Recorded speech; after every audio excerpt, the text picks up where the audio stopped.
Welcome dinner for the Navy. A very large number of naval personnel were gathered in the room. They drank champagne. Afterwards, a private party should start.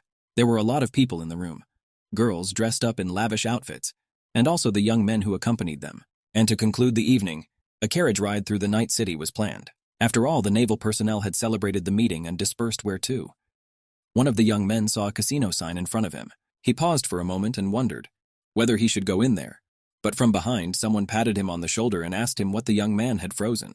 Behind him was also one of the Navy workers. He told the young man to come through. The red-haired young man's name was Lucas von Ewald. He was the only son of Count Ewald, the chairman of the parliament of the state of Berg. Going to a casino was kind of a new experience for the blonde young man. Well, the man in the back told him you'd get the hang of it. You'll be all right. It wasn't the first time the other men had been in this establishment. Eric Faber said there are other attractions here. Eric is the eldest son of the Faber family and they were very successful in the iron and steel industry. But the young man was still somehow shy. The boys asked him what was wrong with him. He didn't like to gamble. The young man answered something inaudible.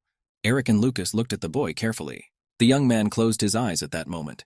He must have been thinking about something. Or maybe he was thinking about a memory from long ago. After thinking for a while, he said, "It's okay, let's go inside." One of the guys said, "Well, that's it. We need to go together. It wouldn't be interesting without him." On the table in the casino, cards were spread out and chips were stacked. On another table, men sat and played cards. The young men were very different from those who were there. They wore identical white uniforms. All indications were that they were sailors. The blonde one had a medal in his pocket. One of the men who was in the casino cheerfully exclaimed. He was very happy that the guys had arrived. All indications were that the casino worker knew these guys well, and they played here a lot. The worker quickly ran up to them and said they hadn't been here for a long time and he was beginning to worry if something had happened to them. The man ran up and his gaze was fixed on the blonde-haired boy. Apparently they were strangers. A casino employee said this. Lucas Vaughn asked to be allowed to introduce the new guest. The guy was here for the first time, that's why the casino worker didn't know him. Lucas said that most likely the casino worker had read about this guy in the newspaper, so he started his story. During the Battle of Cable Island, he bravely engaged in hand-to-hand combat. He quickly infiltrated the enemy and captured the admiral of Levita's fleet. A scene arose in his mind as the young man stands with a pistol. The young man has an exhausted look. He's a true hero of the Empire, Captain Bastian Clawitz. Is this really the person who caused the fuss? The young man stood and stared at the casino employee nonchalantly. The man at this time gasped in surprise. He did not expect to meet the one who protects their lands. The man told the captain that their meeting was a great honor for him. The casino employee bowed low and extended his hand. He asked the guests to come in quickly. He said he would put them in the best room on the first floor. The three young men followed the employee. Bastian was a little surprised. Would Lucas introduce him like that to every person he met? But Lucas was calm. He said why not? He could brag about his friend. As they passed, Bastian heard a conversation. Someone was begging for another chance. There were two men standing near the window. One man was in uniform, and the other, the one asking for another chance, was on his knees. The man on his knees begged to be let go. He said he still had money. But the man in uniform didn't believe him. He asked that if he had money, he should show it immediately. But the man apparently didn't have any money in his pocket right now, and he couldn't provide it right away. And the man came up with some kind of plan. He remembered his daughter, and he decided to put a slant in his daughter as well. The man jumped up and asked if the man in uniform knew what a beauty his daughter was. No money is worth it. And the man asked to be allowed to play at least one game, that the man was very obsessed with the game. And as always happens, he had lost everything. But his thirst for the game never left him. Eric came up behind the man. He asked the man if he would vouch for his words. The man quickly looked away. Eric asked if your daughter was worth more than money, and if her father was sure of that. The man said that of course he is responsible for his words. His daughter is in this town, and she is the most beautiful person in the world. Eric Faber smiled upon hearing the man's words. He said he was very interested in your party. Eric turned round to his friends. He asked what about them. Lucas said it would be interesting to see this girl, and Bastian just kept silent in response. One of the boys said to Bastian, if he's here, there's no need to think about refusing. And the boy agreed.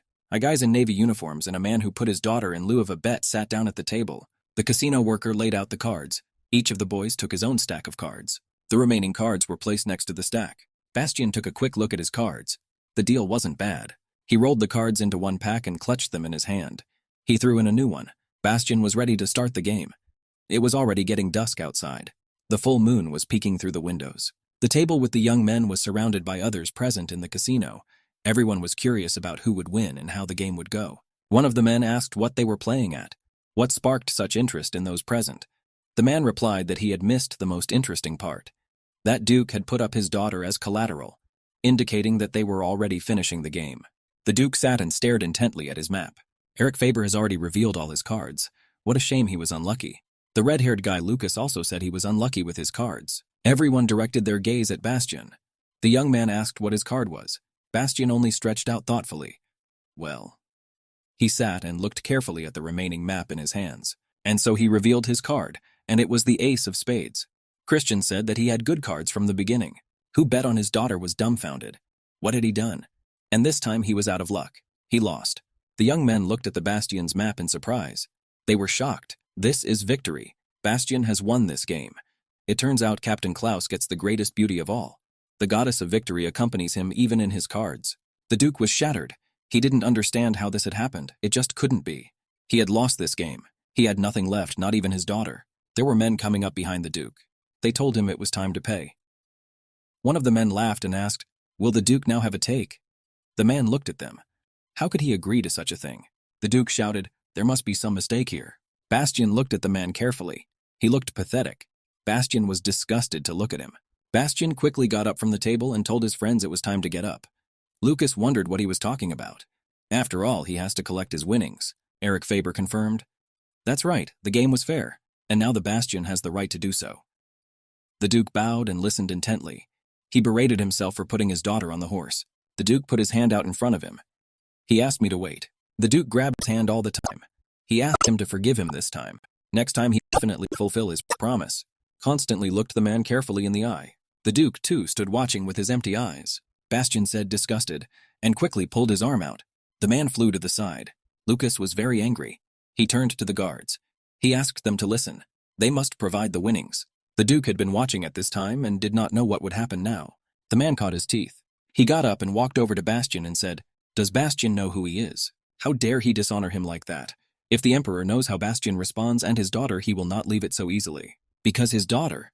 And the man was silent for a moment. In his memory, he has a chickpea bouquet of roses held by his daughter. Bastian stood and looked at the man with disdain. He answered nothing. Turns out his daughter is of such noble birth that she won't even look at the likes of him. The Duke's daughter has imperial blood in her. The Duke's daughter was very beautiful with herself. She had big turquoise eyes and long dark hair. She was truly a beauty. Night had fallen in the city. The stars were visible in the sky, and the lights in the windows of almost the entire city were out. The clock struck midnight, and the girl sat and continued to weave her lace. She stopped for a moment and thought it was very late. She didn't realize where her father was. It was so late and he hadn't come home yet.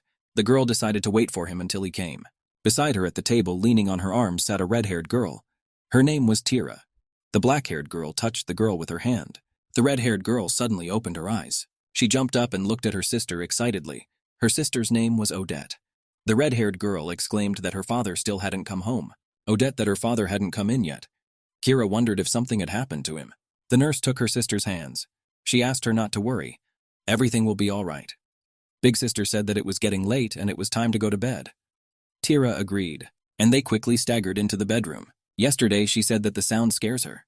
Odette said that it's okay because the girl knows it's just a strong wind outside. Tyra hugged her sister. The sound was more like a ghost crying than anything else. The girls walked into the bedroom. There were 2 lamps on the table. A soft, warm light flooded the room. Odetta tucked her sister in and covered her with a blanket. She said a dash of goodnight. Tyra was a little angry with her sister. She said that she was an adult, and her sister should stop putting her down. Odetta looked at her sister carefully and smiled. To her, she would always be a little girl. Closed the door to Tyra's bedroom. Now she should make a list of things she needed to buy and go to bed too. Because tomorrow she could work part-time at Laces. Until last year, they lived in a house that even had hot water. But because of her father's money problems, they had to look for cheaper accommodation. The girl sat by the window and pondered. A candle was burning on the table. Kira had compared your wind to a ghost, but even that sound was sweet to Odette now. If something had happened, they'd be out on the street by now. They were able to get the top floor of this dilapidated building thanks to an allowance, which they were given by the imperial family. The girl was sitting and writing something in her notebook. Next to her was a portrait of a girl. Apparently this girl was from the imperial family. In truth, her deceased mother. The girl took the photograph in her hands and looked at it carefully. The picture showed a blonde-haired girl with green eyes. The mother dressed was the first and most favorite daughter of the past emperor of this country. This girl was adored by all the people. Her name was Princess Elena. She was very beautiful with herself. She had gorgeous blonde hair. At such a young age, she was already engaged to the crown prince of Ruvita. The future marriage was blessed by both the emperor and all the subjects of the state. But one night, with only 3 months left before the wedding, the princess disappeared. The only thing left in her room was the open door to the balcony. But the girl secretly escaped from the palace. No one kidnapped her. She left with her lover, Duke Disan of an impoverished family. For the entire empire, such an act was like a knife in the back from Helena. Disappointed with his eldest daughter, the emperor decided to sever all relations with her. He stripped the princess of her royal status and seized all her property. Here the deed that the girl did the emperor could not forgive. He simply banished the girl from the empire. That's how circumstances turned her parents into beggar wanderers in no time. Someone gently placed a hand on the girl's head and called her baby dressed. Still, her mother didn't give up. She always taught her daughter, no matter what happens, you should never lose your own dignity. Odette, as a little girl, gobbled up every word to her mother and agreed with her. And so began her upbringing for the day when their status and privileges would finally be returned. The mother taught the girl the art of dancing, the proper manner. Although all this did not take place in the palace, she was in nature. Odette learned everything well. She was also very fond of making music art. The girl was attracted to foreign languages. She studied everything her mother demanded of her. However, droplets of blood appeared on the parquet.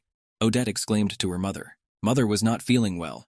Blood was dripping from her mouth, so she called her favorite daughter Odette to her. She told her daughter that the girl was obliged to return to her rightful place. After all, it was all just for that. But the mother, clinging to that hope, passed away, unable to escape the cruelty. She passed away right in her daughter's arms. Odette always kept her mom's portrait. She loved her mother very much. Sometimes the girl thought the same fate awaited her. At that moment, someone knocked on the door. A voice from behind the door asked, "Is anyone there?" And somewhere she turned round and listened carefully. She wasn't expecting visitors. The girl went to the door and boiled her off. A policeman was standing outside the door. The girl asked if something was wrong. After all, the young man had come at such a late hour. The man asked if the girl was the daughter of the Duke of Disan, and if it was true that her name was Mistress Odette. The girl said that's right, and asked if he was here because of his father. The man asked the girl to come with him. The policeman's words dumbfounded the girl. His lordship has a problem at the gambling house. The girl was dumbfounded. Does her father really play in the casino? The policeman said that the girl could find out all the details on the spot. There was a question in the girl's mind. Did her father start gambling again? She just said something like this. The girl went back to the room. She asked the policeman to wait a little while. After all, she needed time to pack. The policeman stood looking at Odette intently. Is this really business as usual for her? Her own life is falling apart because of a father like that. Policeman. Odette quickly gathered herself and put on her brown gloves. Her mother had once taught her not to lose her dignity under any circumstances, and the girl remembered and knew it well. She took her jacket off the rack. She threw it over his shoulders and fixed his hair. To the average person, those are just words. However, the girl could never forget them. She wore a hat with a black veil on her head. The girl said she was done, and now she and the policeman could go. It was the last thing her mother left her. The father was in the casino at the time. He asked for his daughter, but not his daughter. She has the emperor's blood in her, so she can't just be taken away. Otherwise, something terrible will happen. Casino asked why he was sticking it to him in the first place. The Duke had it coming. He put his own child in the game. Besides, they'd already sent for her. The casino worker told the Duke to leave. Shouting at him won't do any good now. It's his own fault.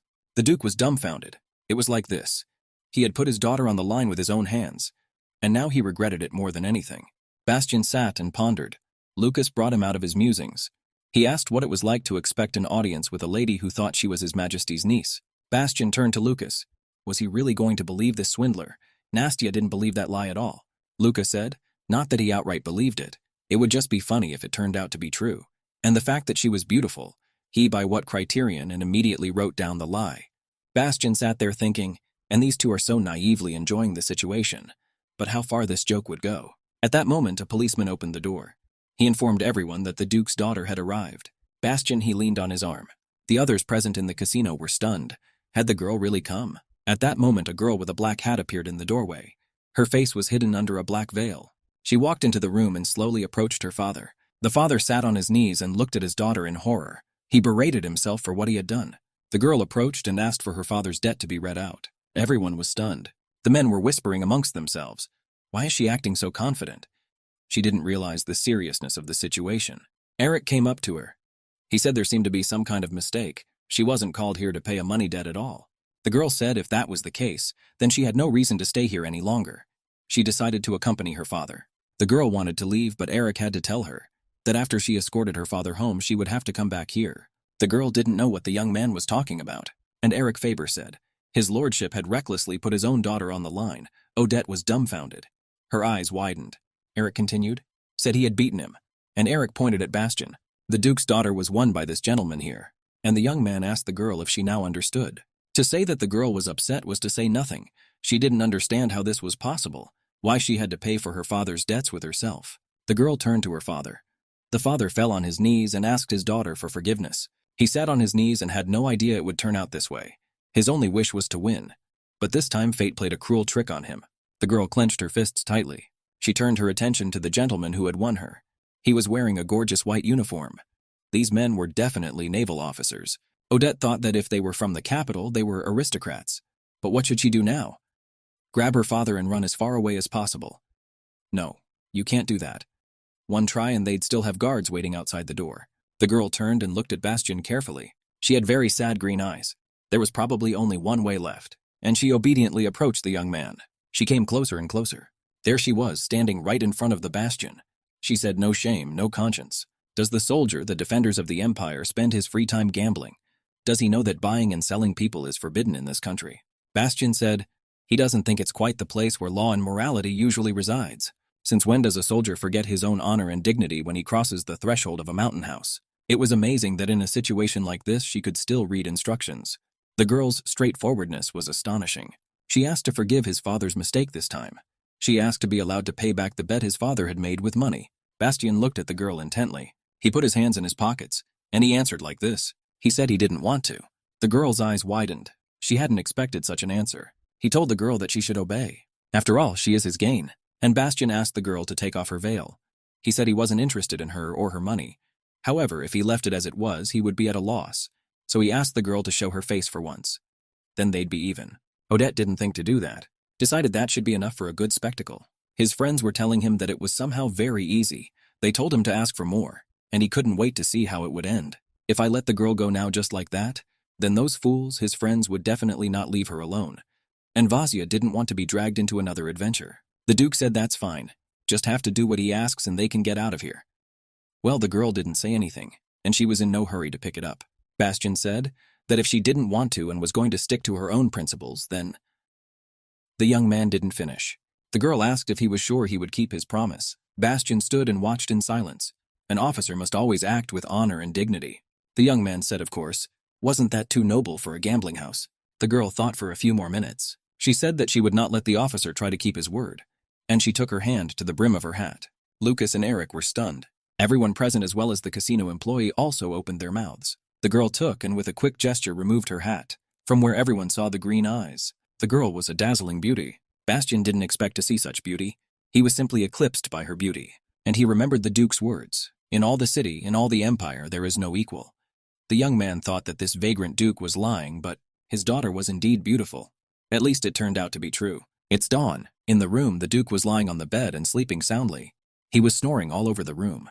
Tira was already awake, and she was asking her sister if she should close the door. Odette asked, wondering why the sister is the one asking. Tira said she was just asking. Suddenly the thought occurred to her that she wouldn't care if she locked her father in this room now.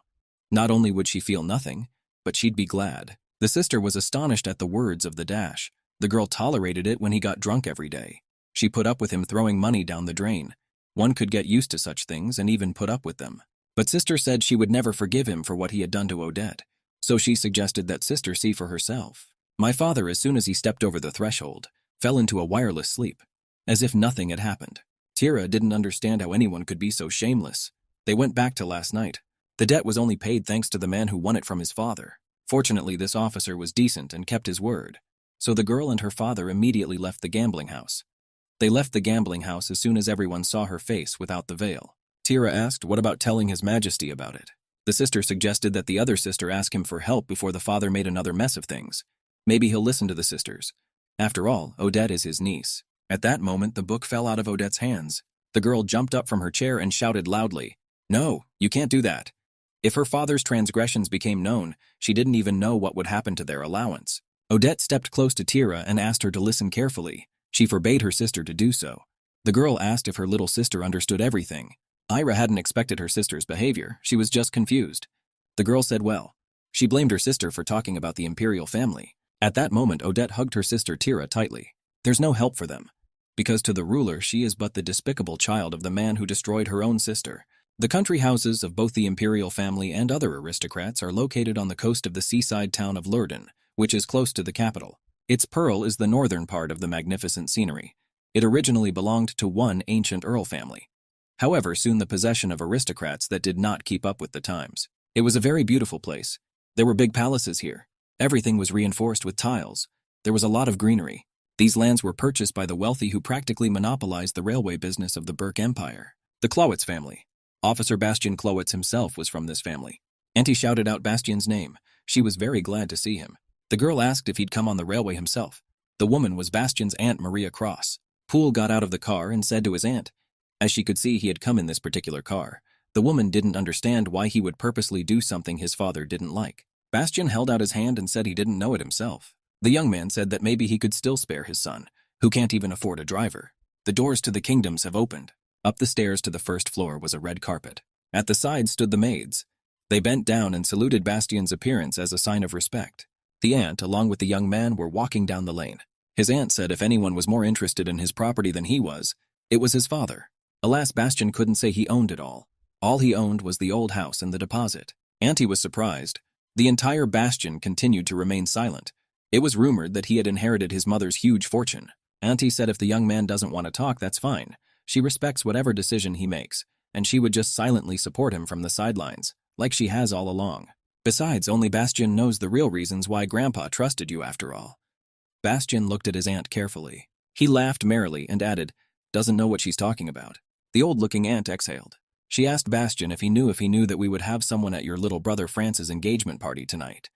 She spoke at the Count's daughter Klein's. This was no surprise to Bastian. He knew it, but if his father had also known it, the happy smile would have been on his face all day. The young man squinted his eyes and looked at his aunt carefully. Franz is his half-brother and his mother is an aristocrat. In a bid to elevate his own status, he has no hesitation in appointing him heir to the family. It must be a pleasure for him to marry the daughter of a high nobleman. The aunt said that someone should also hurry up and find the one who would make him happy, and the aunt looked carefully at her nephew. Bastian laughed. He said absolutely, and it sounded quite plausible. His aunt asked the young man to remember, he must not even look in Isabella's direction, or there would be trouble for everyone. The guest didn't understand. Now Auntie is talking about the first princess of Burke. Auntie was referring to her. There were rumors that she was simply in love with Bastian. While I was at military school, His Majesty came to visit. It was an unpleasant memory of Isabella. But the young man had nothing for her. The aunt knew it, but the emperor was of a different opinion. The current ruler remembers all too well the sister who was blinded by love and ruined her life because of it. And making rational decisions can be difficult, especially when your own daughter could become the next Helena. Jaws, he remembered the sad fate of Princess Helena, and the young man remembered that the wandering duke from the gambling house had mentioned something similar, that his daughter has the emperor's blood. Thinking far away from here, Auntie noticed that Bastian was sort of. She asked if he was listening to her. Well, he thought they were just crooks. What can you take from them? And the young man said his aunt had nothing to worry about. He wouldn't even think about it. And so the day of the younger brother's engagement came. The engagement was to take place at the Imperial Palace. Someone leafed through the pictures of Bastian. The girl asked what to make of it. A man's voice asked calmly, they're just pictures. A girl who is about to be married every night admires another man. Does he seriously think there's nothing wrong with that? The girl who socialized was the Empress of Burke. The man said it would have no effect on her future. He asked the Empress to believe him, no matter how she really felt about the guests. The man who conducted the conversation was Emperor Burka. The Empress covered her face with her hands. She said that Helena had a fiancé too, but being head over heels in love, she had ruined the planned marriage. At this moment, the Emperor glared menacingly at the Empress. The woman was kind of dumbfounded. At that moment, she realized that she had said something forbidden. This did not please the Emperor. The Empress quickly apologized. She had no intention of recalling this humiliation. She was just afraid that a similar story might happen again. The Emperor said that he knew all of this, but that will never happen. Bastian is a commendable young man, but he will never be a match for the princess. By the way, the Empress has not yet agreed on Princess Helena. The Emperor certainly doesn't want to interfere with Odette's fate. The Emperor was stunned. Why she was suddenly talking about her. Her father seems to be causing a lot of trouble. The Emperor was not surprised. He's always been like that. The Empress said that the Duke now even visits gambling houses. What if they dress up and something happens? What would they do then?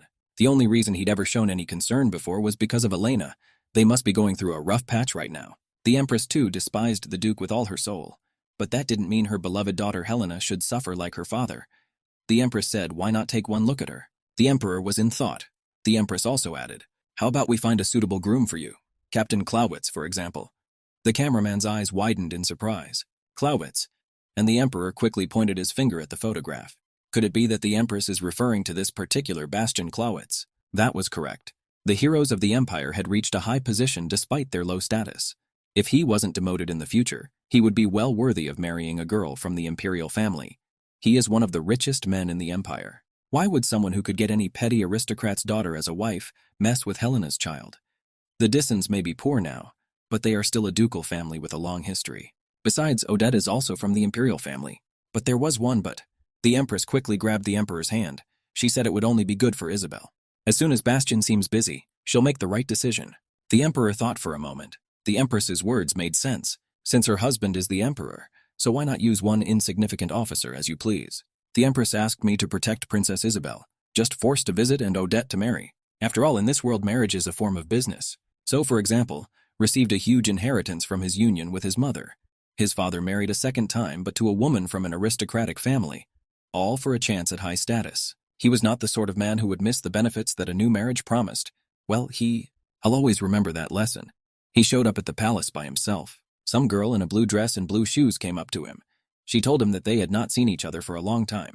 The girl wondered what Bastian thought about the news of his favorite little brother's engagement. The girl's eyes were as blue as her dress. She was holding a champagne flute. The girl's name was Sandrine de Ravier, Lucas's cousin and only daughter of the Duke of Ravier, the richest man in Felia, therefore being a commodity in the marriage market. Bastian thought it was a very honorable lineage. He asked to ask the highest price for himself. The girl said she's in, and it's all because of the Clawitz family's fame. They don't offer just anyone. In the future, this will also apply to you. Constantly turned to Sandrine de Ravier. He looked at the girl carefully. Some time ago she had married and become Countess of Lanat. But suddenly the marriage started to come apart, so now the divorce proceedings are in full swing. So sometime next year the Duke's daughter will return to the family as if nothing had happened. That's how powerful the Ravier people are. The young man thought for a moment, but the girl called out to him and brought him out of his thoughts. She promised to do her best to change her low status in this society. She will try not to make a single mistake. Bastian had certainly not forgotten their trusting relationship, so he was also ready to do his best. However, and the young man did not finish. Bastian stepped closer to the girl and bent closer to her. He said that he shouldn't trust other people's words on the left. For now, the roadie was the best candidates for him.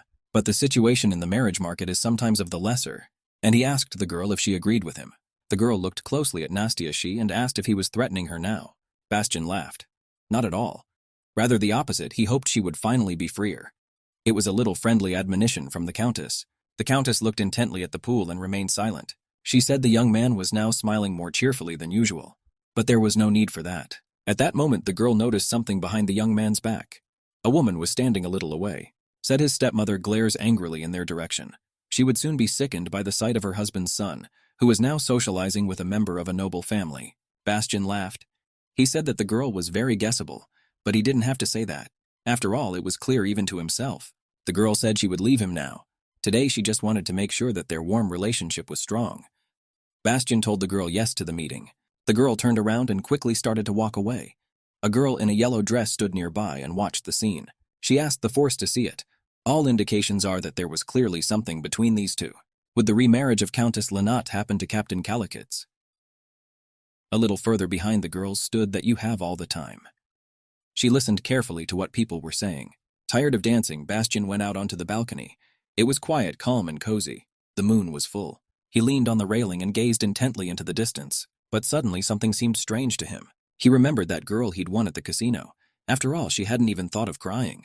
And he remembered the image of the girl. The vagabond Duke will definitely not change his way of life in any way. So unlike him, this girl's future must be already predetermined. Bastian thought for a moment. He felt sorry for the girl. It was a good thing he was the one who had won her then. He asked her to just open her face. Bastian wondered, why was he thinking about some nonsense twice today already? At that moment, his aunt walked up. Apparently, she had been looking for him and had finally found him. Bastian said he wanted to get some air. After all, he'd been on the battlefield too long. It takes time to get used to such events. Auntie was surprised. How could she have forgotten? As a child, her nephew, almost drowned in that noisy sea? And Bastian remembered the angry wolves, the wolves that were eager to bite him. They had opened their jaws and growled menacingly. The young man was running. He was trying to get away from them. With his other hand, he clutched the wound. But here he came to an abrupt halt. He was on a cliff, and in front of him there was only the noisy sea. The only way to escape was to jump into the sea. The young man looked back at the wolves. They came closer and closer. One more moment and they'd just jump on him. The young man moved further and further away, but the rock would soon be over. One of the wolves opened its mouth and rushed towards him. A cold sweat broke out on the young man's face. Afraid of wolves, he backed down slowly and slowly. Here his foot slipped and the young man flew down, and below was the raging sea. At that moment, the girl stood and watched that picture of someone falling into the water. It happened right in front of her eyes. The girl was surprised. She definitely noticed that someone had fallen into the water. Her eyes widened. That's when she saw it. Bastian had fallen into the water. The boy was floundering. All indications were that he wasn't a very good swimmer. At this time, there was commotion in the palace. The guest sat on a chair, and the maid was rewrapping his wounds. He had hematomas on his arms and legs and bleeding wounds. Someone asked the teacher what he was busy doing that such a thing had happened to the child. The teacher apologized. He explained that the horse suddenly broke away and ran away with the young master. There was nothing the teacher could do. He tried his best to find the boy. The woman wondered where the jackals had come from. Didn't the teacher even check the place where he was going to teach the lesson? The teacher did not know what to say to the girl. The girl was threateningly told that he wouldn't get away with it that easily.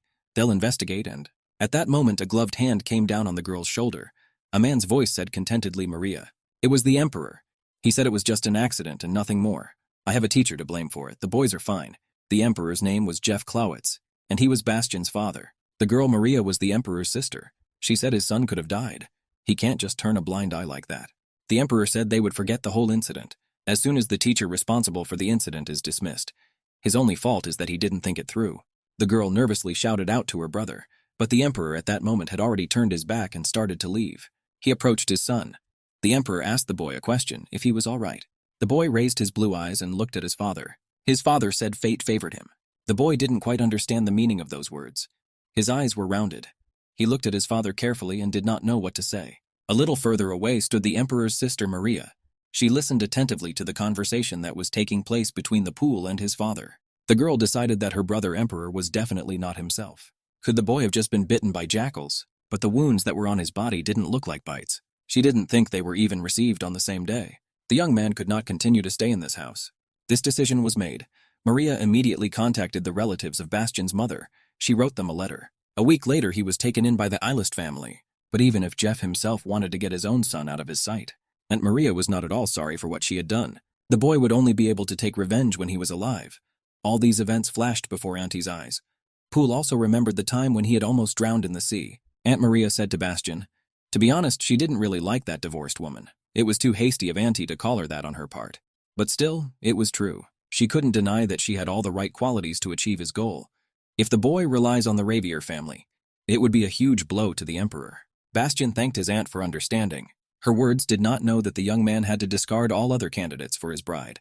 After all, girls must be constantly compared with each other. The words compare echoed in the young man's head once more. Bastian said he would remember the words his aunt had said. At that moment, Odette was sitting and talking to a gray-haired woman. The woman said that the girl looked a lot like her father. It was good that Elena was able to raise her children with dignity. Her looks alone had once set the whole empire on edge. The woman was the wife of Count Trier, and she was the emperor's cousin. The woman asked where the duke was now where the son was. The daughter replied that he had gone away and would probably be late. The woman was happy that she wouldn't have to face this pathetic man. The girl looked carefully at the woman who had come to her. Odette probably has something to do with her. The woman said that's right. She set the empty cup on the table. The woman said that a rumor had reached her, as if the imperial family was going to provide Odette to the future. The girl was dumbfounded to hear this. She had not expected such a turn of events. She quickly jumped up from her seat. What fiancé? Why should anyone decide for her who her fiancé would be? The woman said she didn't like to beat around the bush, so she would start with the main thing. His Majesty wants to marry Odette off. The girl will have to get married, and her chosen one will be Bastian Cowitz. These words surprised the girl very much. She didn't understand why the emperor had suddenly decided to do such a thing. A woman tells him that his eldest daughter Isabel is unrequitedly in love, but this man is an ordinary man of low birth, and he can't be a match for the princess. That's why the emperor made this decision. It was a blow to the girl. She stood and missed her eyes in frustration. Her hands rested on her lap. Does the emperor intend to use Odette for his own selfish purposes? The women were pleased that the girl was not stupid. If she married Bastian, the princess would soon descend from heaven to earth. Besides, the whole of society knows that Bastian himself has no feelings for her. The woman said Odette was lucky, truth be told. And the woman looked carefully into the girl's eyes. Even without the clueless title, it's a pretty decent mouthful. Began his journey of business management once upon a time. Now these billions, kings of the empire's railways. They are not of noble descent. However, the current head, having married a noble lady for the second time, he was accepted as one of the members of high society. The exception is already Bastian Clawitz, the child of his first marriage and the firstborn son of his father. None of his maternal relatives were aristocrats. However, it was rumored that the Illis family were immensely rich, though it was all accumulated by one junk dealer through years of work. Rumor has it that there are substantial sums hidden away somewhere. It was because of this that one day the boy found himself among the nobility, nicknamed the grandson of a junk dealer. All of this was completely unknown to Odette. She sat and listened intently to the woman's story. The woman said Bastian was the perfect candidate to be her fiancé. Although he won't be able to stand as the heir of the family due to a disagreement with his father, but he's still a naval officer dubbed the hero of the empire. And if he's lucky one day, he might even be promoted to admiral. No one would want to be the son-in-law of a lowlife like your father. The girl said that if that was the case, would the woman have no trouble conveying her answer to the emperor? The woman looked sternly at Odette. What kind of answer she wants to give the emperor? Did the girl think it was an ordinary request? This is not a request. It is an order from the emperor. The girl asked why on earth she should follow such an absurdity. Because she's the daughter of Duke Dissen and Princess Elena, she still doesn't realize that. The girl must have figured it out. If this is payback for the sins of her parents, why should she have to pay such a price for it? The woman exhaled a sigh of relief, got up from her chair and said that this was a great opportunity for Odette. She couldn't find a better husband than this. But the girl never even contemplated marriage. The woman understood. She had not been raised by the best parents, and that was why she had never had such thoughts in her head. She can't be a maid for the rest of her life and look after her father forever. She needs to think about her life. The woman stroked the girl's face. She asked her where to do all her confidence. The woman asked her to take a chance on her just once.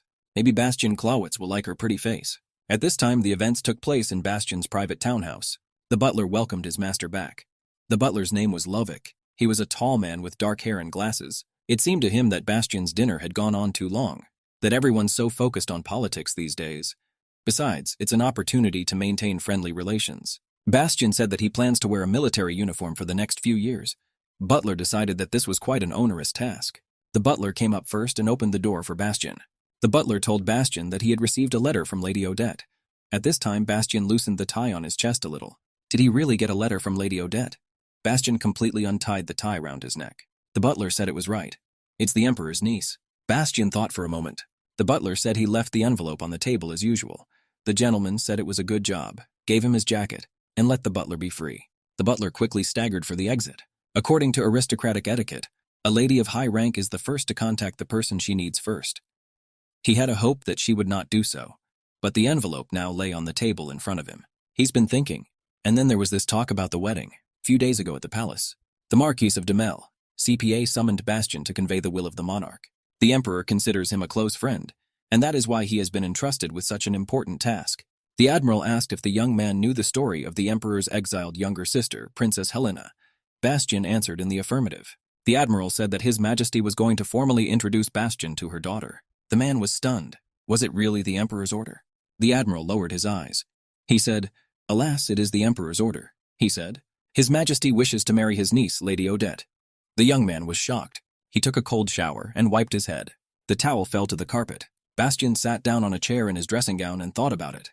This was some kind of absurdity. He realized it was all because of Princess Isabel.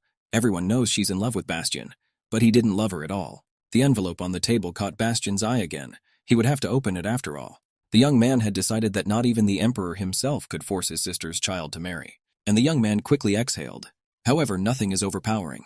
And he took the envelope in his hand. Nothing could control the rumors of his impending wedding. What he could do now was to show favor to preserve the good name of the ruler. He held the envelope in his hand and was in no hurry to open it. The letter was signed, and it was from Odette Theresia Marie-Laure Charlotte von Dessen. The young man was dumbfounded. This was the girl he had recently won at the casino. Could such coincidences really happen? And the young man thought again. He had already been struck down by the name alone.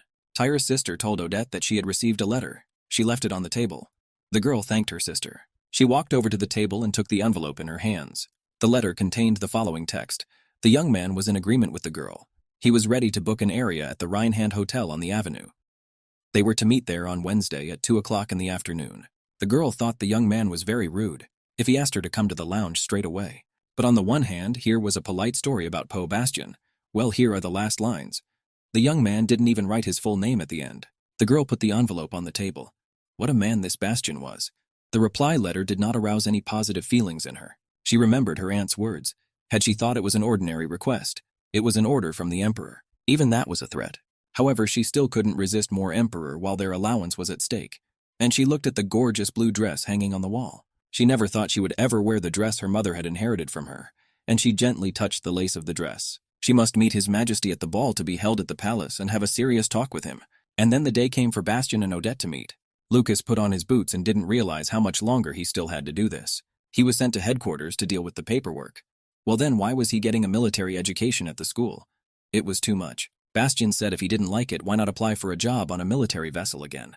His father wouldn't do anything if he left the place. Besides, Lucas promised to always follow Bastian. Lucas wanted to hear Bastian's opinion, what he thought about it. Lucas said that Bastian had taken a liking to his father. He would like to have another drink in the near future if the young man would agree to it. Such an invitation was an honor for Bastian. Lucas wasn't joking at all. Bastian looked as if he'd been born to please old people. Lucas asked what his secret was. The hound guarding his son. Bastian thought he would be of great use to Count Ewald. That's when someone knocked Lucas to the ground. The two guys in uniform told the young man that he was weak easily to the Ewald family. Lucas couldn't even believe that all the people who came from this family were naval officers. The young man grabbed Lucas by the ear. Is he really an adopted son? Tears welled up in the young man's eyes. But at that moment someone grabbed the young man by the epaulette. He said the young man talks a lot. It was Lucas's friend Bastian. The young man who had offended Lucas turned round sharply. He asked who else he was. And at that moment, the Bastian charged the young man right in the face with his fist. Lucas was stunned. At that moment, the lad's other friend jumped up to the Bastian. But the young man was not timid. Lucas watched carefully. He didn't expect anyone to stand up for him. The events took place in the city. When he'd constantly dealt with his abusers, he just started to walk away. Lucas asked him to wait. He said thank you, it was their first meeting. Lucas assumed the young man's name was Bastian. The young man introduced himself. He said his name was Lucas von Ewald. The young man stood and clutched his textbooks tightly. He was some kind of weak-willed son of a count, but he became a blessing to Bastian. His friendship with the Oswald family was the beginning of making the right connections. This made his position in the Navy even stronger. It was a pretty good level for a simple hound. Lucas inquired of Bastian, was it really time for him to meet that girl? Luca asked, does the young man really think everyone will believe this rubbish? What if he marries Sandrine next year? And when she admits it herself, there will be screams. Bastian said, the first problem must be dealt with first. After that, we can move on to the second problem. Unfortunately, a direct order from the emperor could not be ignored. And what if she's constantly tied up at the same time? You wouldn't even recommend marrying a girl like that to your enemy, let alone your best friend. Bastian agreed with Lucas. Princess Isabel is about to marry the crown prince of the kingdom of Belaf, and she will leave the empire. Until then, we'll have to put up with that idiot. Now submissive, the emperor will no longer interfere. Then soon the young man will be able to dissolve this union and marry in peace, but already divorced by then Sandrine. Not even the monarch's will can upset his plans. It'll be wonderful if Lady Odette turns out to be a fool. Lady Odette sat in the appointed place and waited for the Bastian to arrive. It was already 3 o'clock on the clock. It had been an hour since Bastian's appointment. He still hadn't come. Had he decided to ignore this meeting? She had been uncomfortable ever since she had received the reply letter. The girl sat at the table and held up the envelope. At that moment, the doors opened and Captain Clawitz appeared in the doorway. The servant decided to escort him to the reserved table. The girl heard what came. Finally, she'd thought he wasn't going to come at all. Bastian slowly paced the room. The girl was a little flustered. He came closer and closer to the table. The girl sat and looked at the young man with rounded eyes. She was surprised to see this man in front of her. She was completely unaware that the man who was about to appear was then in the gambling house. Could he be the hero of the empire? She looked intently into the young man's eyes. Could there really be such coincidences? And this man was to be her fiancé. Bastian stopped and looked at the girl carefully. He recognized her too. At this moment, the young man looked at the butler. There was something wrong. Bastian asked to check the reservation again. After all, he had his doubts. But the employee said that this was the table that Bastian had reserved. He also said that the lady had been waiting for him for an hour, and the man asked Bastian to be seated. And Bastian immediately thought of the vagrant duke. He remembered the man shouting in the casino. He asked for his daughter. After all, she has the emperor's blood in her, she can't be taken away. If what he had said then was true, Then everything would make sense. Bastian was sure that this was the girl he had won that night. The young man smiled sweetly. Odette looked at Bastian stunned. The young man bowed, took off his cap, and introduced himself. His name is Bastian Clawitz. The young man emphasized, he thought, this was not the first time they had seen each other. The girl sat silently. Bastian politely poured tea for her companion. The girl wondered if he had known everything from the beginning. The young man put the cup of tea on the saucer and said, "Not at all. He didn't know any of that," the young man confessed. Even his meager imagination could not have imagined such a thing. Who would have thought that what he had lost in the gambling house was the Duke's daughter? She seems to be the niece of the Emperor himself. There was a mute question in the girl's eyes. The moment their gazes met, Odette realized something. Bastian Clawitz despised her with all his soul and would not submit to the Emperor's will. This problem, however, was not his alone, and the girl crossed her gloved hands. Odette asked Bastian to tell His Majesty that he didn't like her at all. The girl asked that the captain give up this engagement. Bastian looked carefully into the girl's eyes. Then he shifted his gaze to the teacup. After a little thought, the young man said, he asked her to forgive him, but... The girl listened attentively to what he had to say. The young man said it was not part of his plans, Lady Odette. It was just like the other night. No shame, no conscience. A soldier, defender of the empire, spends his free time gambling. Does he know that buying and selling people in this country is forbidden?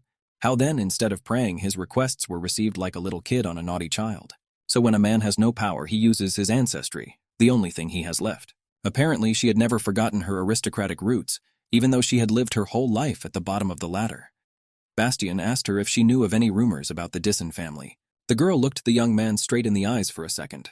The girl was aware of these rumors. When Bastian asked her why she thought he was here now, a little said it'd be great if the capital didn't drag its feet. I'd just tell it like it is.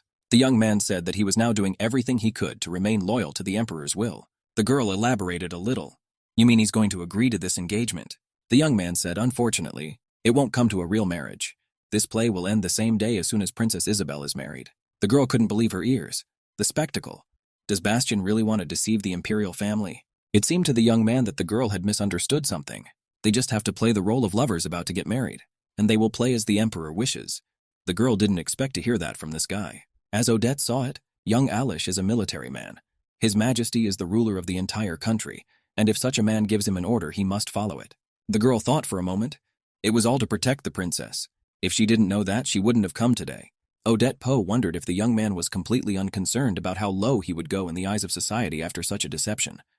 But the young man didn't care. He wasn't even an aristocrat. Or maybe he was the only one who simply didn't care. And the girl was stunned. Since that was the case, Bastian urged the girl to take the first step towards the realization of this plan. To the Emperor, the opinion of his dear niece is far more valuable than the suggestion of an ordinary naval officer. The girl thought for a second and lowered her eyes. She sat silently for several minutes. A thought swirled around in Bastian's head. If he could, he would have refused the engagement from the beginning. Well, this girl also has some purpose for which she came to their meeting after all. Bastian realized that he was just wasting time, asked the girl not to bother answering if she did change her mind. He picked up his cap from the table. He got up and walked away. Odette jumped up from his chair. She asked the captain to wait.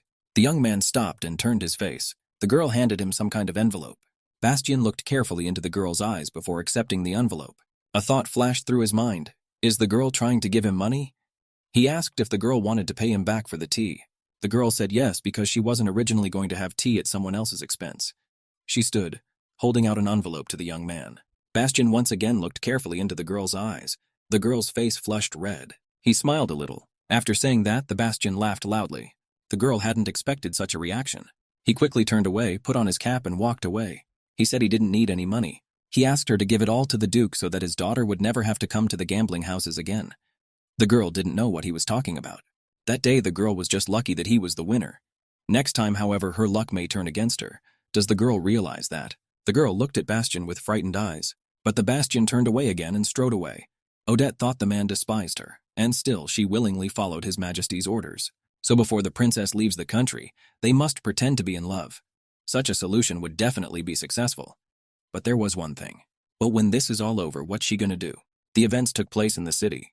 Odette returned to her house after the meeting. The girl was upset. This was the worst day of her life. She really didn't want to see this man again, but no matter how much she thought about it, there was no other way. When she got to the door, she heard shouting. Someone was asking someone in a raised tone of voice if they were going to give. Another voice said no.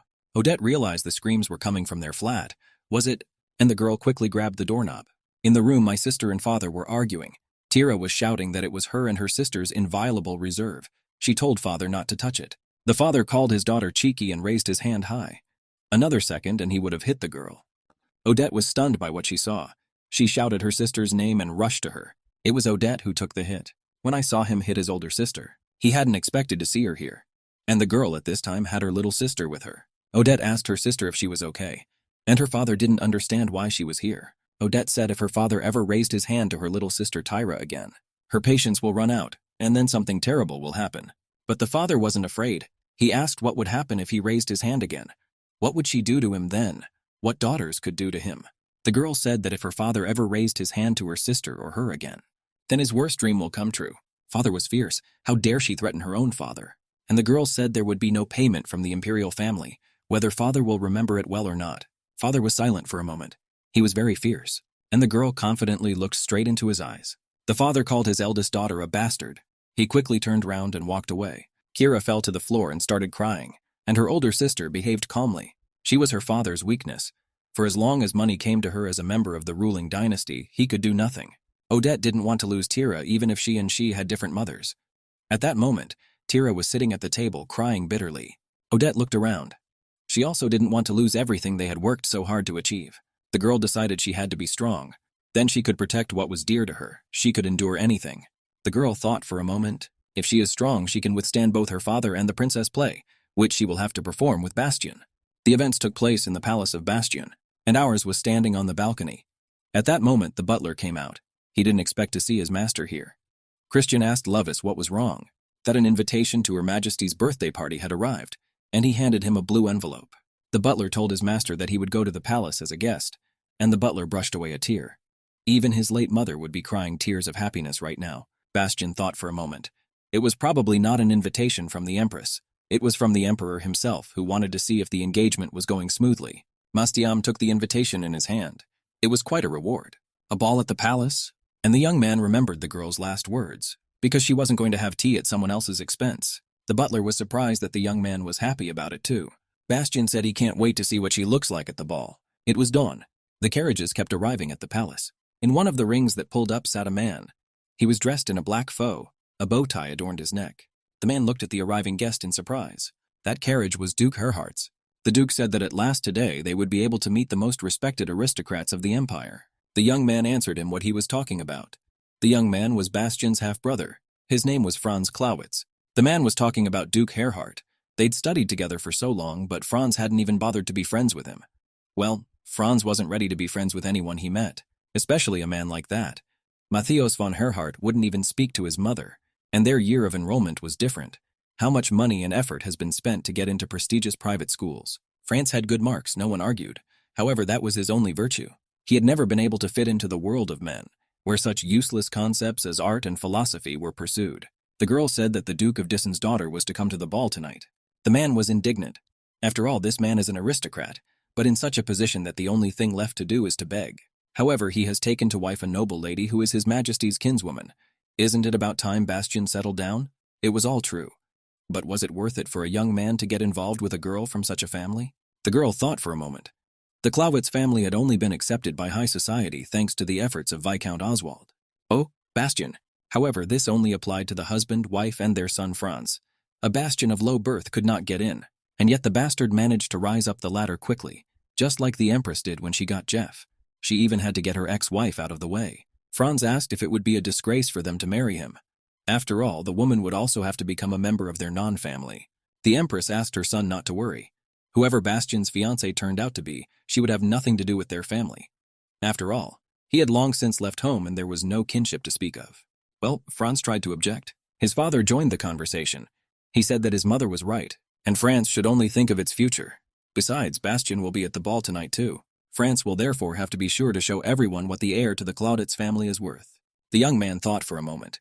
If his brother was going to be at the ball, and they would meet. The young man agreed with his father and the carriage drove on. The banquet hall of the Imperial Palace was crowded.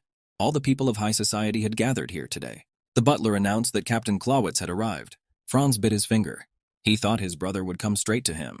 However, his brother was too narcissistic as usual. He even arrived before the ball started. If you looked at him that way, he looked more like a beast that hunts people in the hope of eating a piece of meat. Very gallant. He was wearing a nice suit. Franz thought now he understood. The whole society would soon feel the difference between the brothers. Bastian heard enthusiastic cheers. The young men greeted him and called him Captain Clawitz. France, that was very surprising. Several young men ran up to Bastian. They were very happy that the captain had finally arrived. One of the young men said that the captain was very difficult to catch. Next time, the young man promised to book a separate room, but the other boy objected that he had already arranged for the captain. Franz was surprised to find his brother more popular than himself at the ball. Not only the aristocrats knew him, but also members of the imperial family. He was very surprised. Franz wondered, did his brother really know Duke Herhard as well? Standing behind Franz was Ella von Klein. It was Franz's fiancée. Brother Bastian walked up to the Duke and shook his hand firmly. Franz had not expected this at all. Even Matthias von Herhart knew his brother. That can't be true. How could his brother know all these people? Bastian noticed the increased attention from his brother. He walked up to his brother and looked at him carefully. It was obvious that the young man was very angry. Bastian stepped even closer to his brother. He greeted him and said hello. He also greeted Mrs. Klein. He was glad to see her again. The girl also greeted Bastian. It was very unusual for her to see him in the palace. Franz started to get testy. He asked how he felt about being here for the first time. The young man was behaving calmly. Bastian replied, who he saw awakened in him the desire to do everything he could to enjoy such an honor for the rest of his life. Just like his brother. And Bastian smiled merrily. Franz was dumbfounded. Like him. Is the brother mocking now? Then let's see what he says to... And at that moment the butler announced that the Duke of Dissen's daughter had arrived. Franz turned quickly with a curious look at the door. Potentially the fiancée of his smug older brother, which would spoil his first ball at the palace. The door swung open. The first one through the door was an elderly woman. Behind her stood a young girl with long, loose hair. Franz didn't expect the girl to be like this. She had gorgeous earrings and necklaces. He looked at the girl with envy. It was impossible. That girl must have been bad with herself. But what Franz saw was indescribable. The girl was not just beautiful, she was very beautiful. She was wearing a gorgeous pink dress and shoes. The girl was simply dazzlingly beautiful. Why was she so beautiful? Franz froze with surprise. He stood there, unable to utter a word. At that moment, Bastian stepped around his brother and walked towards the girl. He was walking towards her. He looked intently into her green eyes, and the girl gazed intently into Bastian's blue eyes. Bastian walked over and held out his hand. He said, "Please, Lady Odette." It was night, and there was a ball at the Emperor's castle. Not far away, a live orchestra was playing music. Everyone present began to waltz to the slow song. The Emperor and Empress sat on their throne. Franz danced with his fiancée. Well kept his eyes on his brother and his fiancée. They danced very beautifully. You couldn't take your eyes off that couple, Bastian said. His worries were in vain since he had decided that the lady would not appear at the ball. Odette replied that for her the Emperor's orders were just as important. Then the young man could assume that the girl would agree to take part in their little play, and he looked carefully into the girl's eyes. Odette averted her gaze. She couldn't say anything. Very pretty blue eyes. After tonight, this girl's reputation will be irrevocably ruined. And even though she knew it, she still came. Bastian squeezed her hand tighter. The young man realized that the Emperor definitely needed something from her. And Bastian had her in a dance very quickly. The girl shrieked in surprise. Her shoe-clad feet floated across the parquet. But Bastian quickly picked her up, preventing her from falling. He bent her over and got very close to her lips. So now they were both using each other. Bastian said since the girl agreed to his proposal, "You should satisfy His Majesty. Showed joy at our future engagement." Bastian was very close to the girl's lips. He kissed her. Odette and the woman who accompanied her were walking down the corridor. The woman told the girl not to forget that the future of the Gum family depends on today. The girl said she knew everything and she would do as His Majesty wished, but in return... And the girl was silent for a moment. In return, she asked the woman to keep her promise and talk to the Emperor. Because if the engagement didn't go ahead, she didn't want to be left without an allowance all of a sudden. The woman said that the Emperor, though cold, would not act so low. When Isabel leaves her fantasies behind and comes to her senses, Odette, the woman looked at the girl and thought what an unfortunate child this is.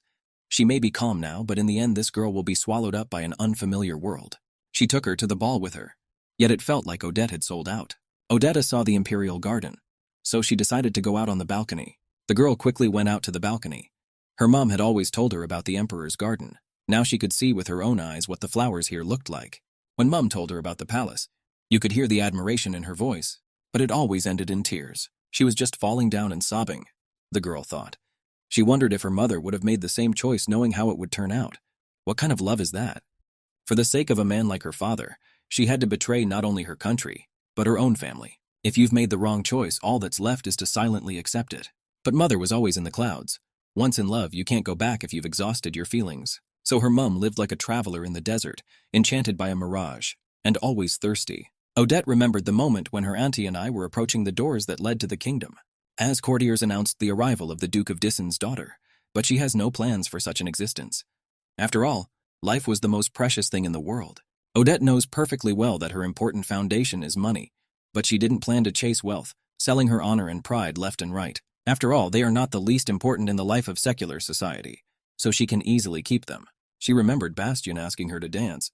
I remembered that their allowance depends on this engagement, and it was necessary to play along as much as necessary. So she couldn't say no. She only said yes, Captain, and placed her hand slowly on his, even knowing that her opponent despised her. If she agrees to his proposal, His Majesty must be pleased, show the joy of their future engagement. And she remembered the moment he had first kissed her. At that moment, she closed her eyes. Afterwards, she turned away without making eye contact. The young man looked at the girl carefully. He said he didn't advise her to overdo the acting. After all, there is one very important spectator watching the performance. And that important audience is the princess, who watched, unblinking, every step and movement. She stood on the balcony and drank flute after flute of wine. The girl was shocked to see this scene from the outside. The princess had the most tender feelings for Bastien, but the young man did not reciprocate her feelings at all. She saw him dancing with this girl, the way she clung to him.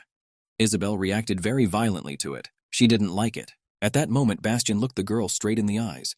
He said she had very exquisite dress and jewelry. The girl looked into the man's eyes and thanked the captain for his praise, but she didn't expect him to compliment her all of a sudden.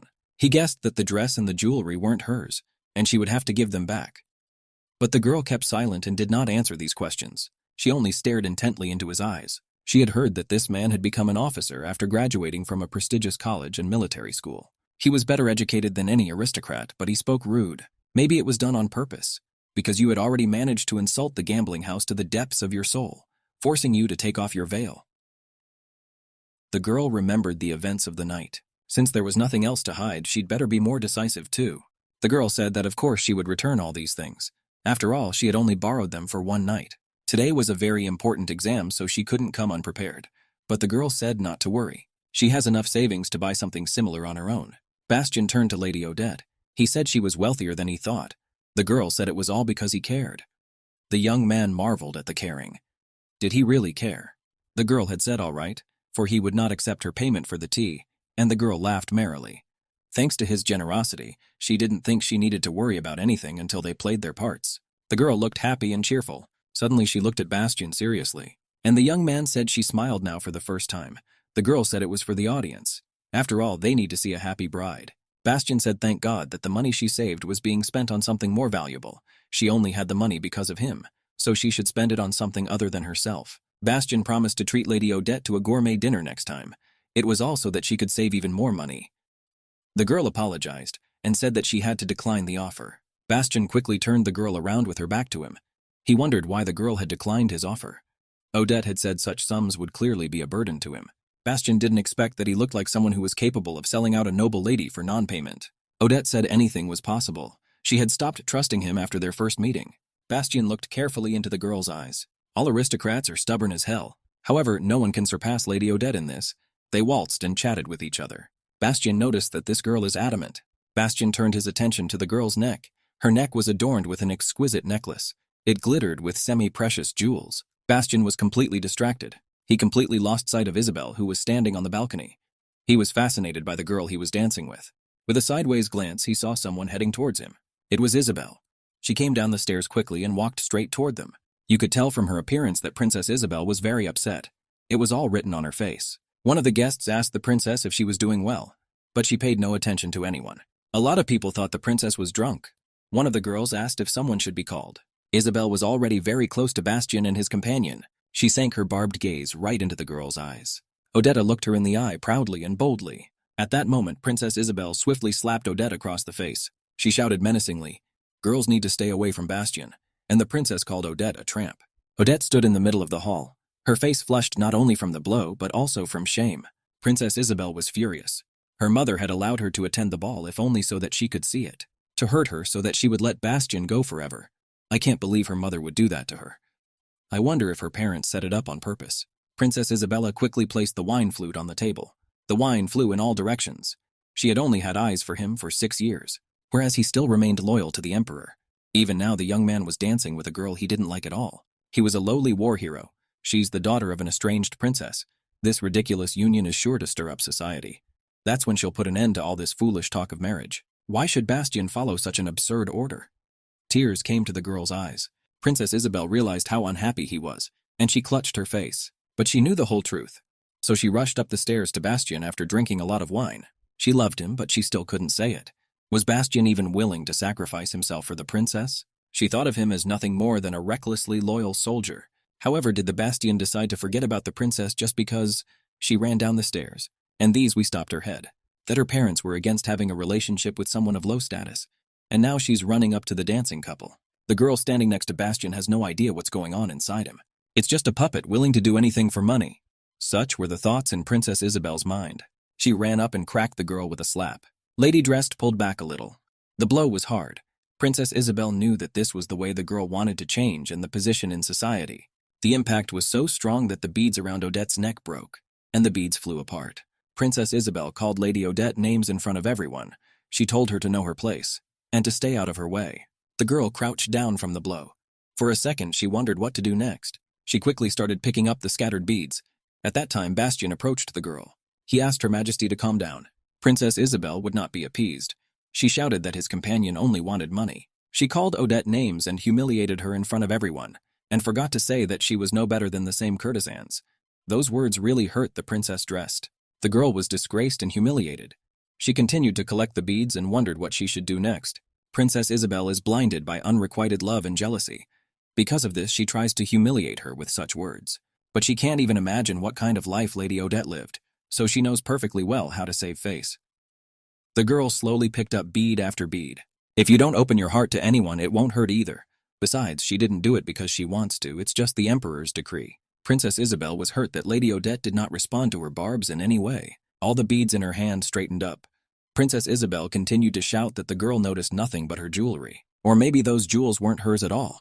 She didn't understand how anyone could be so greedy. The girls glanced furtively at Isabel. The princess stood and glared fiercely at the girl.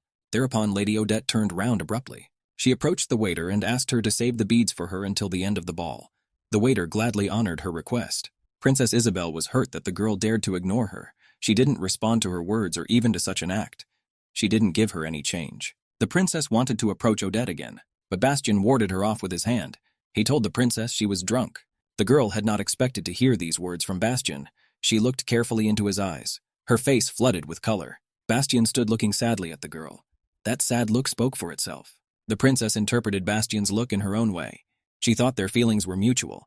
The princess said she loved him and threw herself into his arms. She pressed herself against him once more, repeating that she loved him. The guest's nose was hit by the smell of alcohol. He once again asked the princess from Adele to calm down. The empress watched the scene from the balcony. She could not believe her eyes. How could Isabel behave like that? Does she really still love this guy? The empress clutched her head and knelt down. The emperor was frightened and ran up to the empress. The emperor quickly called for a doctor. Bastien's father and his wife were watching. The wife asked if what was happening now should not affect them. Bastien's brother was standing next to his fiancée. She watched the scene silently. The guests in the palace began to whisper. It had better be Princess Elena now, not Isabel. At least Princess Elena had never been so humiliated. It was good to know that she had chosen the Duke then, and not just Ludin. However, one thing that was unknown was how Clawitz had lured the Burke princess. In terms of ability and wealth, the captain was superior to Dyson in every way. The countess who accompanied Lady Odette was upset. She did not expect to be so disgraced when she was dressed for the first time at a ball, but the girl continued to hold on manfully. Princess Isabel was not ready to settle down. She asked Bastien not to hide his feelings for her any longer, for it was time for the whole world to know of their love, and the princess reached for Bastien's lips. Bastien was very surprised. He quickly brushed the hand away the coat of his face. He looked at her with contempt. There was surprise in the princess's eyes. She hadn't expected him to do that. Princess Isabel asked why he was still pretending. She was, after all. The girl had no time to speak before someone called out to her. At that moment, her brother ran up to her. He said that Princess Isabel was too drunk. He asked her to stop and grabbed her arm. The girl didn't want to leave. She asked Bastien to tell her how she felt. At this point, her brother was already dragging her by the hand behind him. She tried again to ask if he loved her too.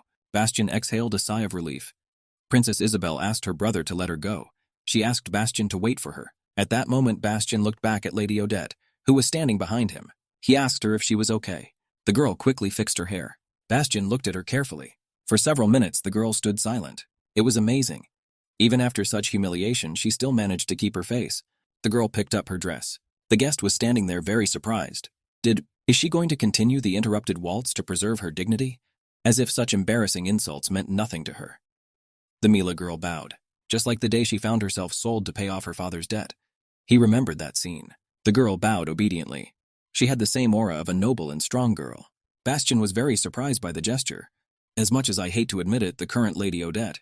There was like a proud queen. Not only was she beautiful with herself, but she was also a strong and proud girl. Bastian put his hand behind his back. If so, he was ready to respond gladly. And even if she was so pale now that she was about to faint, this girl had no intention of losing her dignity until the very end. They bowed to each other. That kind of thing deserves respect at the very least. All the guests were surprised. After such humiliation, the two acted as if nothing had happened. Their heads were held high. Bastian looked Lady Odette straight in the eye. It was just as he had thought. As he touched her, he felt her shiver. Her face turned pale, but she still didn't show her weakness to anyone. Tears were streaming down her cheeks, but the guests didn't even see it. Not a single muscle in her face shook. Lady Odette stumbled backwards. Bastian quickly caught her under the arm. Didn't let her fall. Lady Odette was grateful at this moment for Bastian's support.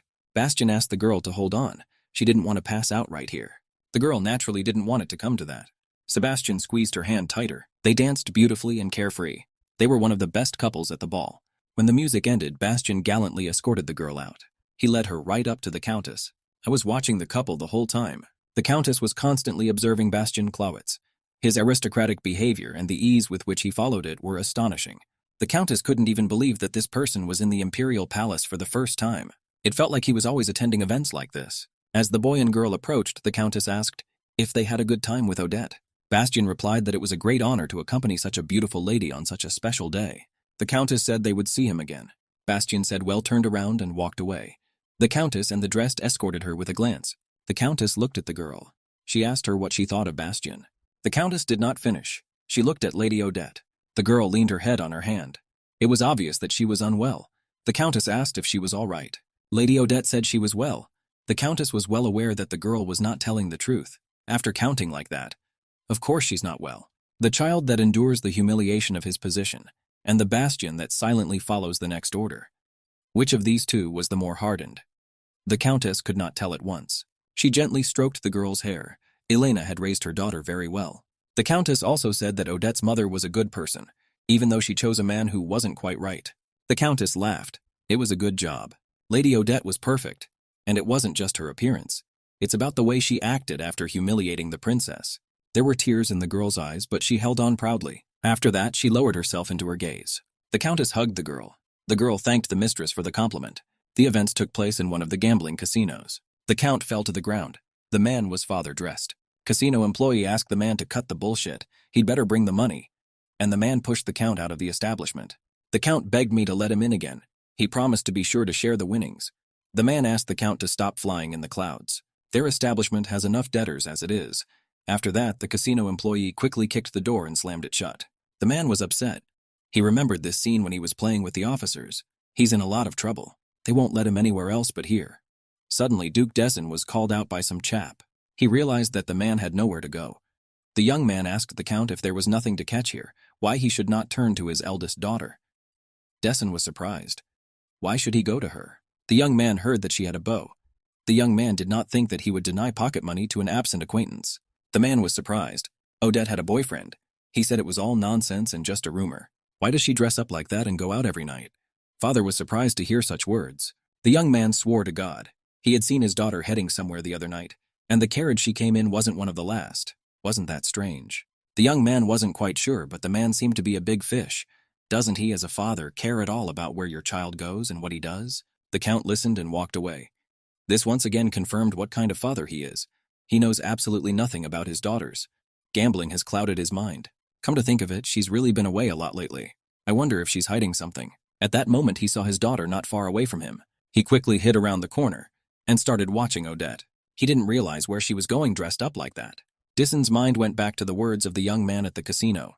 He had said that Lady Odette had a boyfriend. I can't believe it's true. The father decided that he couldn't just leave it at that. At that time, he stood behind the wall and watched his daughter. He decided to check it out in person. The girl approached the upmarket restaurant of Rheinfeld Street. The waiter poured wine into a flute. At the table sat Lady Odette and the Countess. They were in an upscale restaurant. Lady Odessa thanked the Countess for the invitation. The girl asked if she could find out if everything was all right with the necklace the Countess had given her, and which by the fault of Princess Isabel had been broken. The Countess didn't think there was any good reason to worry about some broken jewelry when one had to endure such humiliation. The lady dressed felt a little bad about not being able to keep the thing entrusted to her intact.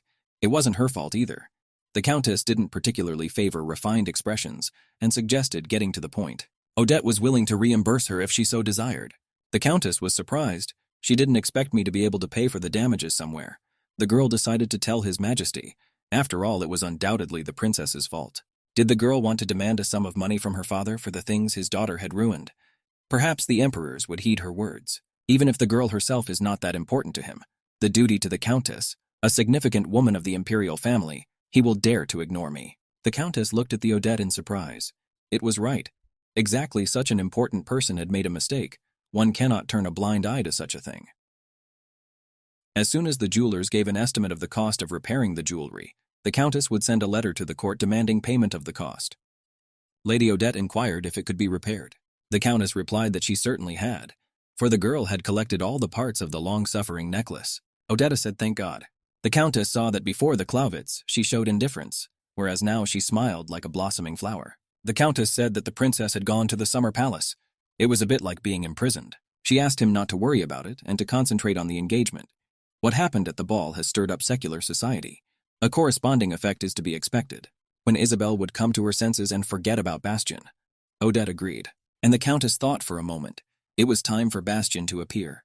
At that moment, some man with epaulets came up behind the Countess. The man was a naval admiral. It was a great coincidence for him to meet the Countess of Trier here. The Countess was surprised too. She didn't think she would see the admiral here. Odette looked at the man carefully. She didn't expect to see the admiral himself in front of her. And behind the admiral's back stood Captain Bastian. The Countess was pleased to meet the admiral and Bastian again. Bastian looked at Lady Odette carefully. Odette looked surprised into her guest's eyes. The Countess said it was fine since the circumstances were so fortunate. Why don't they all eat together? Odette was sitting on a chair. She could only see Bastian in front of her. Bastian saw only Odette in front of him. It was as if nothing else existed around him. A restaurant on the busiest street, frequented by not the last people of Soviet society. It is during Wednesday lunchtime that the most visitors are here, and today the eyes of those present are focused on just one table. Bastian also noticed that people were watching their table very closely. Grafina decided that the two had decided to show her and Lady Odette to the unfamiliar aristocrats like some outlandish animals. It seems the emperor is too impatient to use such a primitive method of spreading rumors, and all this after such turmoil at the ball. They didn't care about that, though. His plans already included their imminent meeting with Odette. The admiral asked if it was too cold today. Winter came again in April. The weather is so fickle. It would seem to be a problem if the competition was postponed because of this. The Countess wondered if they had an important event planned. Admiral confirmed. There is to be a friendly polo match between the Navy and Army next weekend. It is held year after year to maintain harmony between the two armies. The Countess said she had heard of it once. She asked if the captain himself would take part in these competitions. Captain Bastian said he would definitely participate. In truth, Captain Clausewitz is an indispensable athlete for the team. He always shows a great result when he participates. The Countess didn't really believe his words. She did not think that such a man would be so active anywhere but on the battlefield. Naturally, whether on the front or on the field of play, this hero knows no defeat. The admiral guaranteed that with such outstanding feats and resourcefulness, the day would come when Bastian would be in charge of the Navy. Bastian watched Lady Odette carefully. She ate her food without raising her eyes. The girl was very beautiful. The lady, dressed a little after she had eaten, wiped her mouth with a napkin. This gesture meant that she was apologizing for eating so little. Captain Bastian looked at the girl intently. At this time, the admiral was chatting merrily with the Countess, just not belittling anyone at all and saying that he was his adjutant. After all, the captain is indeed not only an outstanding military man, but also a real treasure of the Navy. And the admiral laughed merrily. Bastian thought the admiral was touting him as some kind of rare salmon dish. He asked Odette if she wanted to attend the match. It would be nice to have her there as the captain's companion. It would also be a pleasant time. The lady dressed looked questioningly at the admiral. For a second, the girl thought about the fact that she was to attend the match as the captain's companion. It's polite to attend a formal reception and then go to dinner, but they'll have to do it all over again. It's like a ball. Besides, there will obviously be aristocrats there who were present that night. The moment Princess Isabel humiliated the girl, and the lady clothed closed her eyes.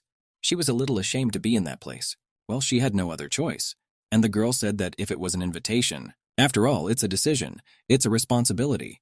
And she replied that it would be a pleasure for her to attend the event. And the girl thought, looking at the captain, that everything would be fine. After all, she knows that if you lock your heart away, nothing can hurt him. Mistress and the Admiral, and Bastian and Odette approached the carriage.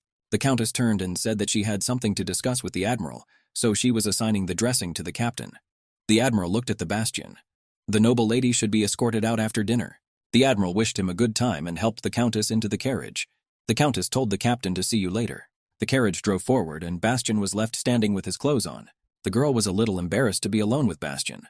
Bastian said apparently they had planned it from the beginning. Most likely they hope that by being together they will be caught by more people. However, as it is the Emperor's decree that they have to obey. Bastian asked the girl if she had any place in mind to go now. If so, he asked the girl to announce it. Odetta looked at the young man in surprise. The girl hesitated. She was embarrassed to talk about it, but she didn't know much about it. Bastian wondered what he meant by that, and the girl said she was referring to the relationship between a man and a woman. She was willing to just do what he said. Bastian said he thought it was a good idea. The girl wondered if she had said something wrong. How about a place with lots of people? It's a meeting for rumors anyway. Bastian was in agreement. In this case, some thought was needed. An opera would be ideal for something like this. There is still a long way to go before the next play starts, and getting good seats will be problematic. Another place is a department store, but that place won't work either. It's too crowded, they won't even notice. Wonderful place hotel, but I'd rather not go in there with her. Well then, there's only one place left to go. Bastian asked Odetta if she liked paintings. At this time, Odette's father stood round the corner and watched the couple closely. He followed them. The man did not immediately recognize the young officer to whom he had lost his daughter at cards. I wonder if she's dating a man. It turns out the words of the man who was outside the gambling house are true. But why did this man's face look familiar to him? The father couldn't remember where he'd seen him. The man was turning over in his head the faces of people he had seen before. Suddenly my father's eyes widened. The story of that night came to mind. Yes, it was the same officer from the gambling house to whom he had lost at cards. The man took another look at the officer. It's all right, it's him. Odette and Bastian walked to the Art History Museum.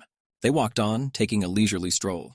There weren't very many people in the museum, but everyone was paying attention to each other. There were many noble ladies and cavaliers here. Advantage they were in pairs. Bastian looked around. They seemed to have chosen the right place. The lady dressed was surprised. It's practically spring already and the snowflakes have started to fall. Snowflakes were falling slowly descending, and Odette watched them carefully. The snowflakes gave her a feeling of happiness. She quickly ran forward. At first it seemed to the Bastian that he had taken on another burden, but now he thought the lady was dressed like a gift that had suddenly fallen from heaven. She caught snowflakes with her hands and smiled. He only ended up in the palace due to the interest of the Emperor's upper class, and he was even able to get rid of the princess like a time bomb.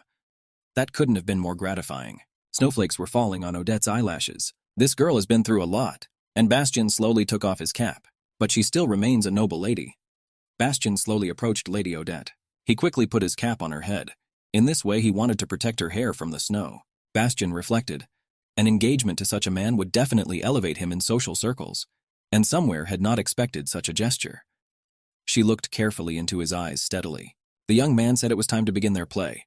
A few adjustments would have to be made to their current plan. After all, he's going to use Odette for as long as it benefits him. At this time, the ladies present in the museum began. Is this really the same couple the Emperor was talking about? One of the girls said yes. She had personally seen them at the ball with her own eyes. In truth, they looked quite harmonious. Besides, Captain Clowitz didn't fit the rumors about him at all. He didn't look at all like a man who would be willing to run away at night with the princess, and yet it was just silly gossip. Those two were the ones that caught the eye. It wasn't even the paintings that attracted attention. It was the couple. And in the social circle, they were nicknamed quite interesting. But the girl had forgotten exactly how. After a second, she had already remembered. They were nicknamed the junk dealer's grandson and the beggar princess. Bastian decided that they had been here for a sufficient amount of time. Soon rumors about them will spread throughout the social circle. Everything should go smoothly, even with the commotion at the ball. The young man and the lady approached the paintings and looked at them. The lady was mesmerized by the paintings. Most often it was his companion who was looking at them. Here he called out to a girl who was looking at another painting. Odetta apologized, for she was very keen on the painting. Bastian saw that she really liked art. The young man asked if she wanted to continue watching. After all, there is another room here. But Odetta said it wasn't worth it, Captain. She glanced quickly at her watch. Her little sister's classes should be over soon. Her school was just around the corner, so they would go home together. The young man wondered. Did Odette really have a sister? but he had heard that Princess Helena had only one daughter. Odetta admitted that they are half-sisters on their father's side. Tira's mother was a maid, sometimes helping them with the household chores, but she doesn't live with them now. The girl had always considered her sister part of the family, although to the others she was just a bastard child. An insensitive father beat and insulted Tira, calling her a wretch, and Odette always stood up for her little sister. She begged her father to stop. The girl defended her sister with all her might, and only the presence of an allowance subdued him.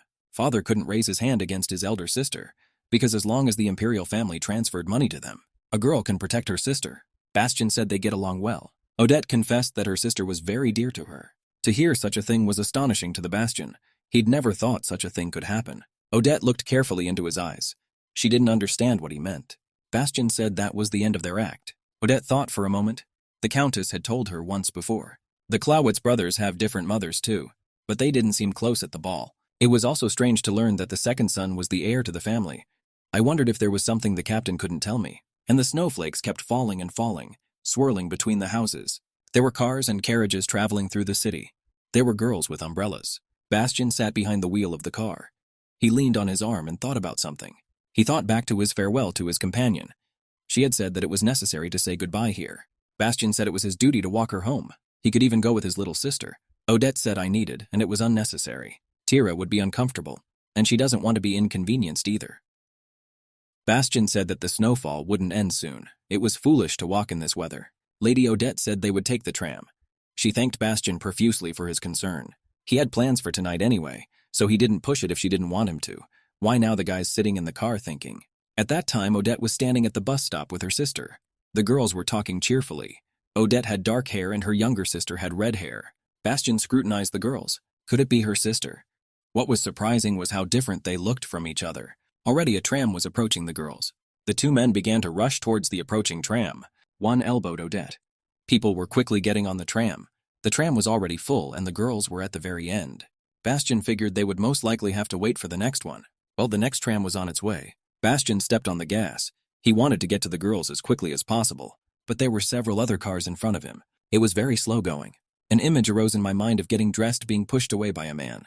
For some reason, he felt somehow uncomfortable when his companion was being abused by someone.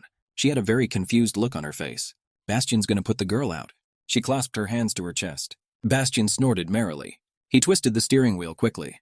I went round in a circle, jumped out at a bus stop. He quickly shouted the girl's name, but she didn't have time to finish it. To his surprise, the girls were no longer at the bus stop. Only the tram was speeding away into the distance. At the back door, he saw the girls sitting there. They had managed to get away after all. What surprised the young man was that the girl was very persistent. The events took place at the venue of a polo match. Secular society is the ultimate battleground. Odette remembered his mother's words. It is important to understand the hidden meaning of any conversation. Otherwise, she will easily become a laughingstock. The mother said that one day they would return to their rightful place, but the daughter did not believe and thought that learning etiquette was a pointless waste of time. She didn't know she'd end up here, and all those skills are coming in handy. Lady Odette was called by a red-haired girl. She addressed her by name. The girl said she was very happy to meet you. Her name is Sandra de Raviere. Lady Odette commanded a greeting from her interlocutor. The girl said she couldn't take her eyes off her waltz at the recent ball, and if it hadn't been for the commotion, the Bastion would have introduced them to each other. The girl looked at her interlocutor carefully. She was probably close to the captain. The girl stepped closer to Odette. The girl asked to be sure to remember her. After all, they would see each other often.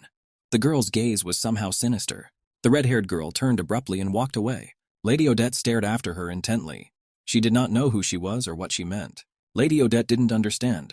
Why would she say something like that and just walk away? At that moment, a blonde-haired girl approached Lady A. She said that the red-haired girl even introduces herself with her former title, though still married to Count Lynette. The blonde-haired girl asked if the lady remembered her dressed. She said they had seen each other on the floor. The agents remembered. She is the daughter of Count Klein and the fiancée of Franz Clawitz. The girl laughed. The lady dressed had said it all right. That was very kind of her. The lady dressed wondered why that girl had mentioned the former title. Franz's fiancé said something the red-haired girl was divorcing. Therefore, she does not want to continue to be addressed by her husband's surname. The secular society is aware that the once-married aristocrat from the notorious Felia family is now in divorce proceedings. That's how. Odette could not understand one thing, what her words about their frequent meetings meant. The girls present said they were very bored. But there was hope for some entertainment since the most penniless princess had come to this event. At the ball, Countess Trieu never left the maiden's side and was always near her. so one could assume that when she was alone, she wouldn't be able to take a step. Everyone was discussing Odette behind her back. This girl was definitely new to society. She's never been seen here before. It's impossible to forget a face like that, but it's not too natural for someone who's here for the first time. There's no confusion, not even the opposite. She's like a role model. Lady Odette conducted herself calmly and proudly. She really was a role model, even though she'd never been to a place like this before. Clyden von Brandt came up to Odette. She said that the girl had a very pretty dress just like her. The girl clarified, "It's Line's thing, isn't it? She loves their outfits too. The tailors there are very good with silk and chiffon." The bride of France was surprised.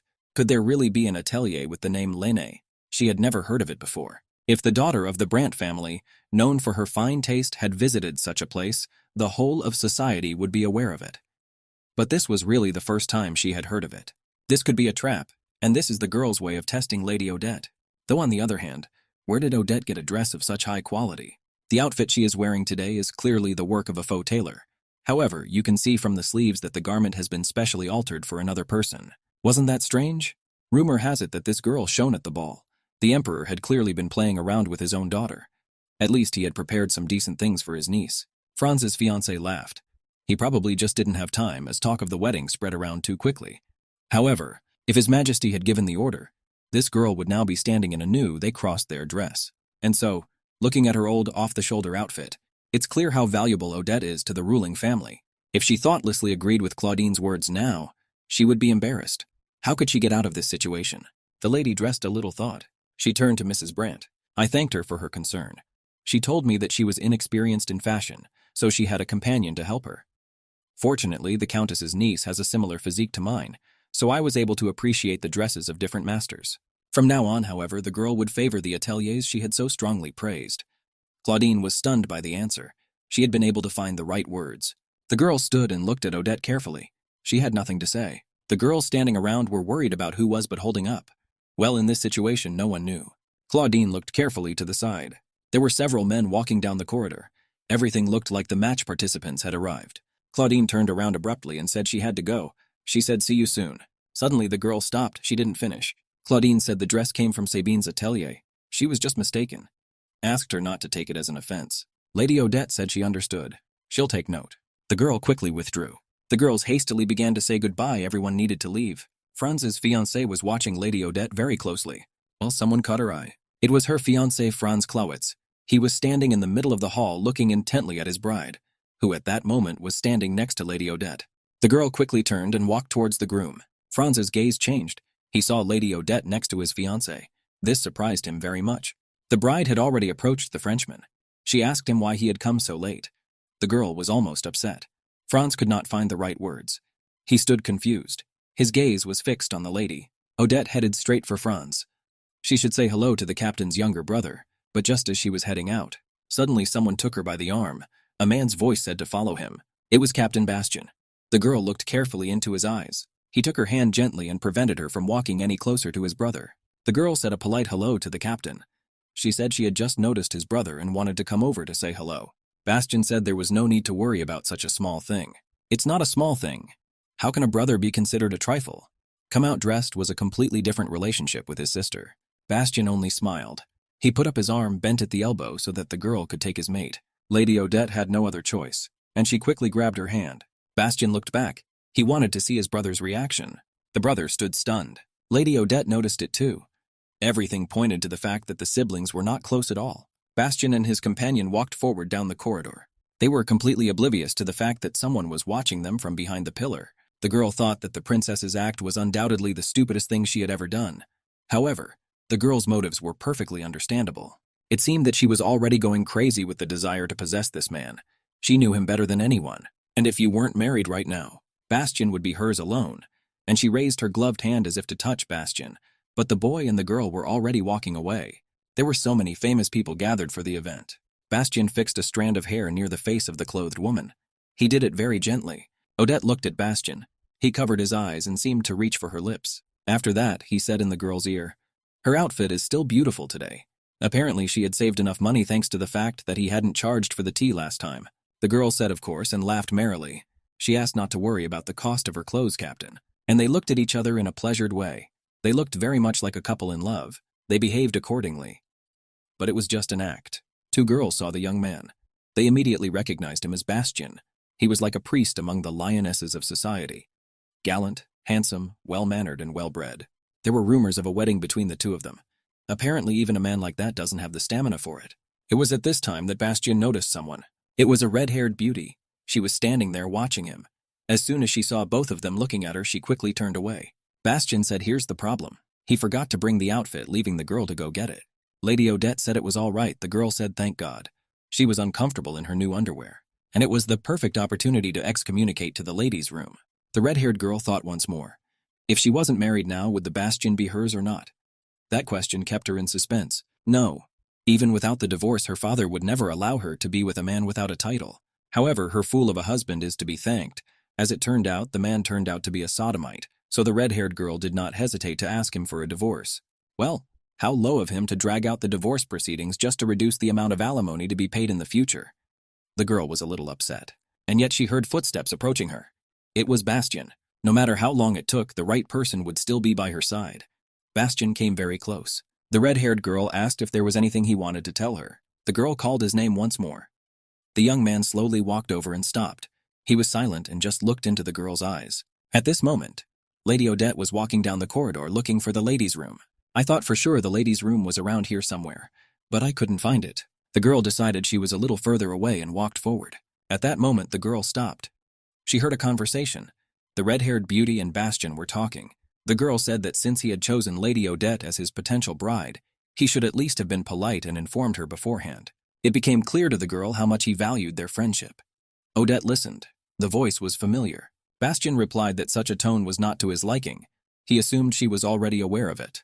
Apparently not. At that moment, she was standing somewhere behind the column, listening to the conversation. Bastian replied that he and Odette had just made a deal, and it would be favorable to both parties. The young man asked if that satisfied the red-haired girl's curiosity. Hearing such words, Odette was somewhat upset. The red-haired girl asked if the young man could swear that it was, but Bastian said that if it was an oath to God, he would have to refuse. For to him, such a thing is not just empty words. The girl asked in that case, how about swearing him to the glory of your honor and well-being? But that seemed to Bastian to be overdoing it. The red-haired beauty laughed. She apologized to Bastian. The girl said she acted too harshly. Sometimes she gets anxious, and that's why these things happen. Bastian understood that. The girl said that she had recently received a letter from her father again.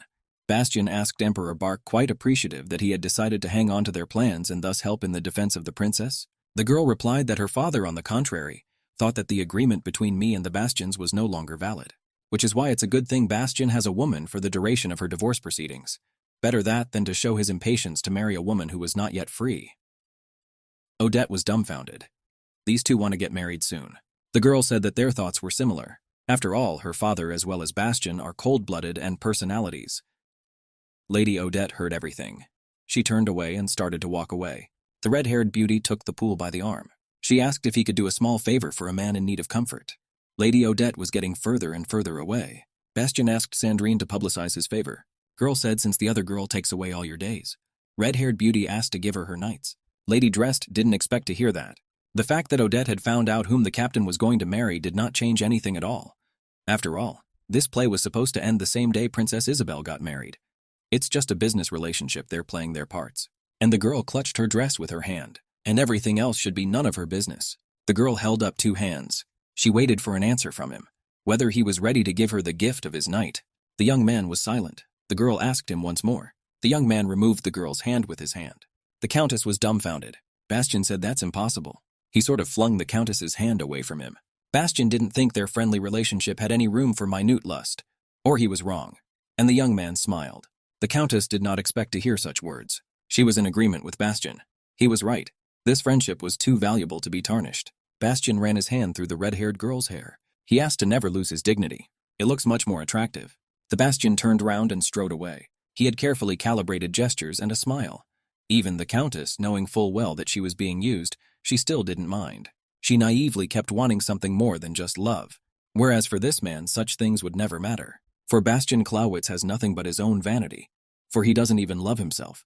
How can he love anyone else? Just a little longer. We just have to be patient until the divorce proceedings are finalized.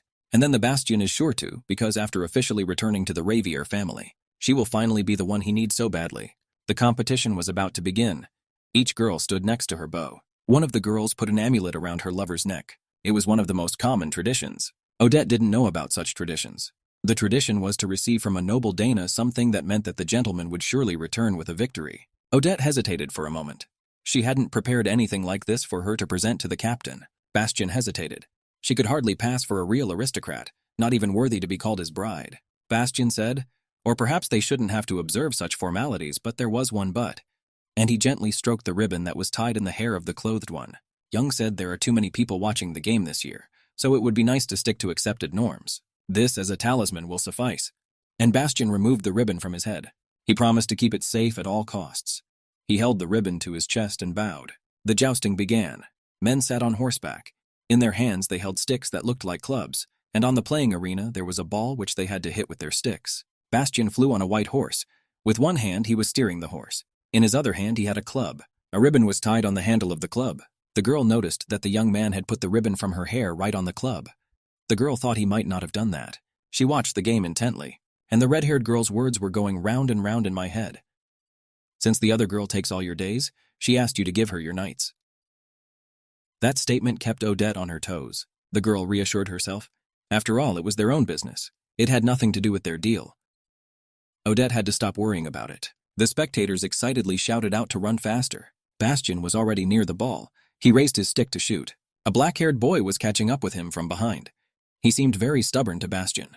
It looked like it would be hard to get to the gate with all that ballast. The distance was still decent, but there is no such thing as an impossible task. Bastian yanked the reins harder. All he had to do was to get his timing right. He crouched down and tried to hit the ball with his stick. Here already the stick was next to the ball. He watched him carefully, and he hit it. The ball flew up into the sky. Here he's already landed a little further than the other player. The man who led the game raised a blue flag. The man with black hair raised his hands up.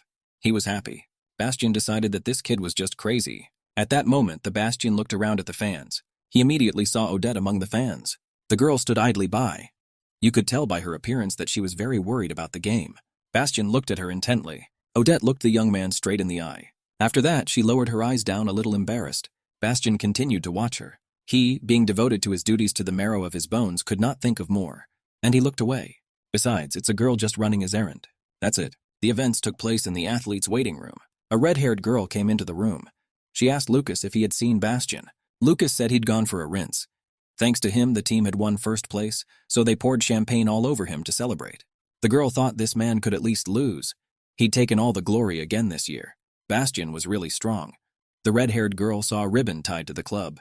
She knew that Bastian never adhered to conventional traditions.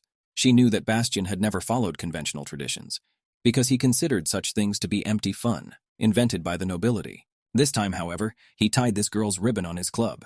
The first person to give him the talisman should have been the red-haired beauty, and not Odette. The girl angrily ripped the ribbon off her club. She stepped off the path and found a puddle of mud. She raised her hand above the puddle and threw the ribbon there. The whole match. This abomination was getting on her nerves. Now this ribbon would look much prettier. The ribbon slowly fell into the dirt. The red-haired girl came back and asked Lucas, would the lady be dressed to attend the feast banquet? Lucas said he probably did. After all, this banquet is in honor of Bastian. Lucas asked Sandrine not to worry. She knows that Bastian is in a difficult situation because of the crazy princess. You just have to trust him and wait. This tramp will be thrown away as soon as the case is solved. And besides, the first meeting between Bastian and that girl was unforgettable. The girl opened her eyes wide. She didn't know how they'd met. Lucas realized that she had said something unnecessary and covered her mouth. If Sandrine found out, Bastian would be in big trouble. Sandrine demanded to know how they met. She wondered how wonderful their first meeting had been. Lucas was confused. He didn't know what to say. Sweat broke out on his face. He said that the woman would never be with Bastian anyway. But Sandrine said that was just his opinion. Anything can happen between a man and a woman. After all, everyone could see that Lady Odette was very beautiful. She couldn't believe that such a beautiful girl was living behind her miserable father's back. If she had wanted to, she could have escaped poverty by marrying a rich man. Is her ambition even greater? Is that why she's been living in poverty all this time? Sandrine was horrified. With this marriage contract, she will have the Emperor's support, and Bastian is the perfect mate for that. Sandrine could not guess what Odette would do if she had nothing else to lose, and Sandrine thought for a moment. After all, she was in that situation too. These were all thoughts that flashed through her mind as she tossed the ribbon into the dirt. She just couldn't sit back and watch everything that was going on. Lady Odette was taking a walk at the time. Now all she has to do is attend a banquet at the Admiralty. Unless she was invited as a partner, she should honor her commitments to the end. At that moment, a girl came up to Odette. She asked her how the lady was dressed like that. The girl asked her not to be discouraged. Odette didn't quite understand what the girl wanted to tell her. People were talking among themselves. There was a buzz in the square. The girl looked round. She walked briskly forward, clomping her shoes. People were standing around discussing something. The girl came a little closer and saw her ribbon in the puddle. The girl immediately realized that her efforts were of no use to him. He just took the tape and threw it away right after the game ended. The girl thought, the need for her is over for him for today. Lady Odette just stood there looking at her sash, which was lying in the dirt. At that moment, another girl approached the girl. She asked if she was all right. The lady dressed asked if she could ask this girl a small favor. The girl said sure, she just needed to be told how she could help. Odette tried to be diligent before the banquet, although it wasn't necessary. Odette said she wasn't feeling well, so she'd have to go home early, and the captain's preparations weren't finished yet. Odette asked the girl to warn him that she was leaving. It would have been better if she'd set boundaries from the start. If there was no need for money from the imperial family, there would be no point in playing this ridiculous play. And the girl wandered home on her own. How long they will be able to live on the money they pay? The girl decided to just wait and save money until Tira graduates from high school. And then they'll run away there, but she won't have a father. Even if she has to sleep less, she wants to work more than she does now. Odette stopped near the notice board. A notice caught her eye. The girl read it quickly and carefully. The text was as follows: looking for a tutor, preferably a young, unmarried woman from an educated middle class. Requirements: knowledge of literature, foreign languages, music, etiquette. Payments in a decent amount with the necessary skills. At this time, a carriage drove down the avenue. Franz was traveling in this carriage. He immediately saw Odette.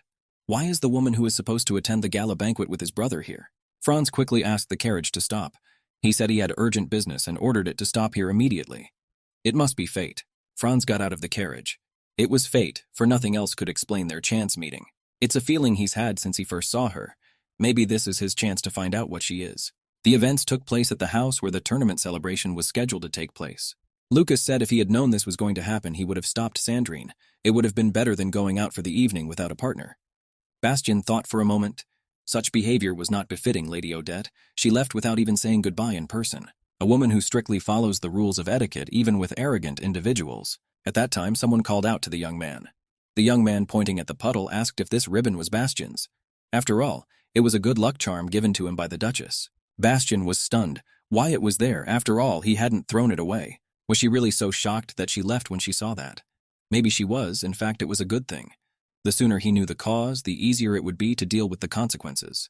Bastian stood there confused. Lucas wanted to say something to him. Bastian checked with Lucas once more. He said that Countess Renate was in the waiting room. Lucas said he got it all wrong. Sandrine would never do such a thing. But he turned away abruptly all the time. Lucas tried to call out to him, but all attempts were in vain. Luca asked Bastian what he was doing. Has he really lost his mind? He doesn't need to go that far. Bastian crouched over the puddle. He looked carefully at the tape lying in the puddle. He said it was his. For whatever reason he took it, he would treasure it. Whether she likes it or not. Either way, as long as it's under his jurisdiction. And the Bastian pulled the dirty tape out of the puddle. He must protect what is his. At that moment, Odette read the advert and headed for the city. From it and watched her. He kept repeating her name. He didn't know if she was all right now. He remembered a conversation with his fiancée. Had his brother thrown away the ribbon? His fiancée confirmed that he had indeed picked it out. Franz's fiancée said, "Isn't this a hint of a future in which she will also be played with and then discarded?" Mother and father considered a forced marriage arranged by the emperor a good opportunity. They said they would be grateful if Bastian's useless bride could restrain him. But if that happens, what's left of this woman's future? She's despised by everyone, even his brother. If the lady was wearing Franz, the events took place at Bastian's house. The butler saw that his master had already returned. The butler saw Bastian sitting on a chair reading a book. The butler realized that it would be good for the young man to have some rest, at least for the holidays. But his master only thought about work. The butler told the gentleman that his tea had gone cold, and he had made him a new one. The butler looked at the Bastian carefully. He was surprised. After all, Bastian was at that moment leafing through a catalog of women's clothing. Bastian, a little distracted, handed the cup to his butler peer. The butler left thinking. I wondered if his master was going to start a women's clothing business. I remembered what I said. The girl always borrowing other people's clothes to dress up. In social circles, she's openly called the princess beggar. It's even funny that the emperor is so boring. If he's going to use her as a means of protecting his daughter, shouldn't the traders have been decent to begin with? At least have a customized dress made that would get rid of the label. At this time, a butler ran up to Bastian. The butler was agitated. Bastian asked what was wrong. The butler said now in front of the entrance. A certain man has raised a fuss and is demanding a meeting with him. Bastian invited Odette's father indoors. Father couldn't even think that someone like him would call us a hero of the empire. Bastian said mutual, since they didn't even recognize each other the first time they met. The man said he knew what was going on, so he asked the young man not to deceive him. Bastian was glad that he would have to explain everything, so he said that it was necessary to get straight to the point. The Duke looked at the Bastian carefully. At that moment the man shouted that the hoarder's grandson wanted the daughter of a princess. It was simply unacceptable. And the man slammed his fist on the table. He wasn't going to give his daughter to someone like him. Bastian listened intently, and then he said it was all bollocks. The Duke was surprised. A man who had once already sold his daughter to him should not make such speeches. Duke's opinion seemed to have changed drastically in the time they had not seen each other. The Duke said something was a mistake he made under pressure. Bastian said if he hadn't been so lenient, he wouldn't have been able to get out of that situation so easily. The Duke looked at Bastian carefully. According to the rumors, he was already in love with Odette. So much so that the rumor has spread to all walks of life. The Count knew better than anyone how blind a man is when blinded by love. The Duke did it because he trusts the Emperor, but whoever said what? He is the father of the clothed. The Emperor's intention, Bastian needs his permission to get her. The Duke had the right to marry Odette off right now if he wanted to. Odette would suit someone who came from a noble family, but not him. He felt sorry for the poor Bastian. Shouldn't he make a proper effort to be with his daughter? And the Duke jumped up from his chair. After all, her father had put so much labor and effort into her. Bastian realized that Duke he must be talking about money now. That's what he meant. Bastian said he wouldn't get any compensation from him. The Duke was dumbfounded by this answer. Bastian said if he wanted to marry off his daughter to a man from a decent family, then let him act. Except now the Emperor won't let her go, so the Duke will have to wait for the next lucky chance. However, caution must be exercised. Dad was dumbfounded. What if word got out that this girl had slept with 1,000 men? Wouldn't that be a serious breach of their marriage plan? The Duke would do anything for money. Bastian said if the father waits calmly, he will return his daughter to him just like that night in the gambling house. The Duke didn't understand how he dared. The young man said when his father was ready for a constructive conversation, then a visit to the imperial palace was necessary. The Duke was stunned. He threw all the flowers off the table and screamed. Did the guy really think he could get away with that kind of attitude? Bastian hadn't expected anything else. He was such a predictable, pathetic human. The young man had been anticipating something like this ever since getting involved with this girl. As he left, Bastian asked the butler to escort the man out appropriately. One more thing. Bastian asked the butler to contact Sabine's atelier and book the visitation. He plans to order several dresses to be sewn, so a fair amount of time will be needed. Odette stood at the window and read the letter. It would be great if he wrote down where exactly and what he was planning to do. The letter only said that they would see each other tomorrow at 15 o'clock in front of the fountain in the square by the town hall. The child opened the doorknob. He looked outside.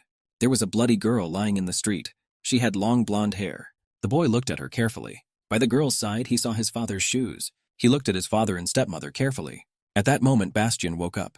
He dreamed that the little boy was him. The girl who was lying on the ground was his mother. He jumped up on the bed and grabbed his head. He couldn't sleep anymore. He just sat there thinking about the dream. Why he was having such a dream. Bastian was in the hospital. The doctor told him that his left shoulder, which had undergone surgery, was completely healed. The only marks on his shoulder are from a gunshot wound, but they will also heal over time. The doctor said it's good to be young after all. After all, a young body recovers much faster than expected. Although the doctor did not advise going to the front, it was Bastian's doctor, Dr. Kramer. Bastian said he hoped the doctor would report only the facts to the Admiralty, omitting his personal opinion. But the doctor turned to the young man. Now that he had become quite famous, what did he think about being discharged from the army? The doctor did not want to sign papers that would allow him to be sent back to the front. Replied that even if he was on the front line, his main mission would remain the preservation of peace. The doctor couldn't trust him when he says this, having returned to him as a patient. Bastian said that these were exceptional circumstances. The doctor asked what the young man intended to do if it happened again. The young man decided that in that case he would wear another medal. The doctor smiled. He said that the young man was the same as he had been 14 years ago. And Bastian remembered events that took place 14 years ago. He was taken from the imperial house and brought to a doctor. He was still a boy then. The man said he took his son with Sophia from his father's house. Things were bad. Those beasts had left no life on the child. The doctor looked at the boy in surprise. The doctor was still quite young at the time. He rushed over to the boy and asked him to come this way. Clawitz, who wanted to get rid of the eldest son left by his deceased ex-wife. The Illis wanted to avenge their daughter by making this child their heir. After Sophia's death, the struggle between the two families continued for several years. In the end, it ended in victory for Clawitz. The man asked to see the wounds on the child's body. It was clear evidence of abuse. The doctor sat down with the boy and asked him how he got these wounds. The young man replied that he had fallen from his horse. He was hit while sparring with a sword. He had fallen while camping, were caused by the child's mistakes during his lessons. However, Old Man Illis's decision to report Klowitz for abuse to his ex-wife's sons was unsuccessful. This was because no evidence was left behind. That could point to his guilt. He made the son of his ex-wife his successor. He remarried as soon as his ex-wife died, and it is said that his second wife's child was born when she was 7 months pregnant. That was a move to quell the suspicion and scandal caused by these unexpected events. The receiver's upbringing was accompanied by strict methods of discipline.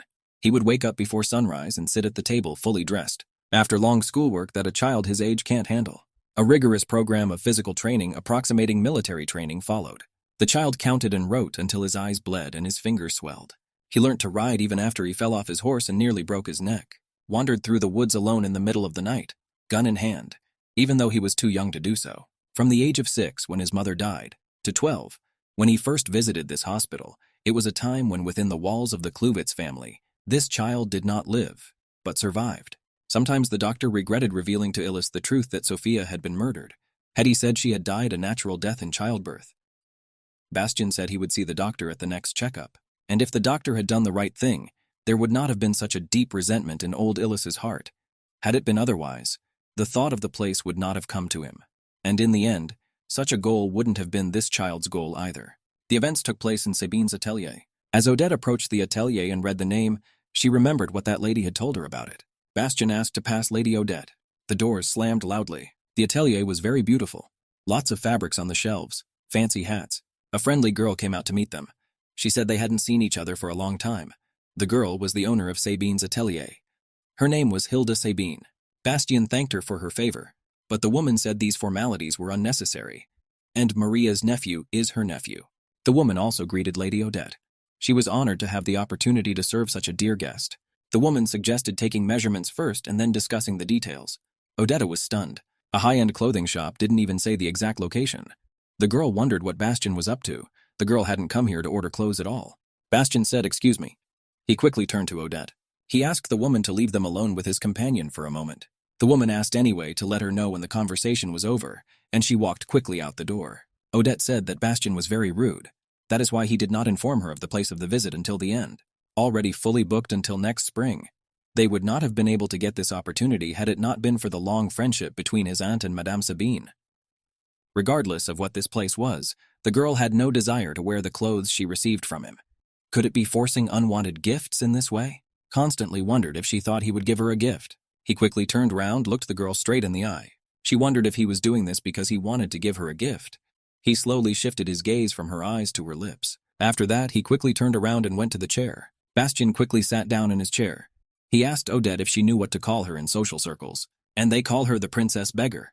Now the whole world knows the lady is wearing his. However, if you continue to be ignored because she doesn't have the right set of clothes, won't that shake his position? And dressed in thought. The girl said he was doing this after all the rumors and reputational damage that would result from their marriage had been taken into account. Or was that not the case? And the girl clenched her fists. Bastian took to his wineglass. Of course, it doesn't matter what happens to a gentleman's honor and dignity. But this does not refer to finances. If a person is from a noble family, for him first of all, it means that he is fully provided for. Whatever he has, he wants it to be the best. The best, the dearest, the brightest, all of it. Bastian hoped Odette would enter his situation, and he held up the wineglass as if a girl were sitting in it. The girl apologized and wanted to object. She didn't like the captain's nickname either. She didn't say anything about it. The girl hoped that the captain would also enter her situation. As I expected, talking about him, it was impossible not to mention it.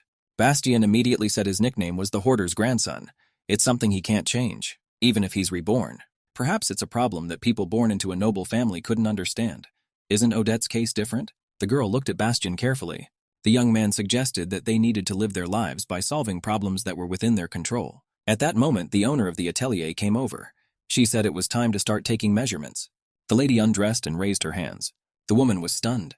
She knew at first sight that she had a beautiful body, but she was more beautiful than expected. The woman thought she would have to deal with a village simpleton who lived in poverty, but it was not like that at all. She was able to obey her assistant's movements. With such an attractive appearance, it's understandable why Bastian behaves so untypically. After a while, the woman said they were done. The woman asked me to wait a while. She had a dress that would fit her. The woman thought it would be nice to try it on right away. The girl walked into the fitting room. Her body trembled. At that moment, a cough was heard from behind the dressing room curtain. Bastien looked carefully in the direction of the room. I remembered it was the same last time. I wonder if she gets colds that often. Bastien saw a warm plaid on the bench. Moving closer to the fitting room, he said he had brought a warm plaid. After all, the staff seemed very busy at the moment. The girl tried to explain to the captain that she wasn't dressed now. The captain told the girl not to worry, he would turn away. The girl hadn't expected to hear such a thing from the captain. She quickly opened the curtain. Bastien turned away as promised. He held the warm plaid in his hands. The girl quickly grabbed the plaid and thanked him. Had Bastien been bothered by her cough? Sabine's lady was watching the scene closely. She was already carrying the dress she had gone to try on about the children. The woman recalled her friend Maria, saying she was very worried because she could not understand her nephew's true feelings. The woman thought it all strange. After all, she realized it all at once. There is one obvious truth which she realized after working in an atelier for decades.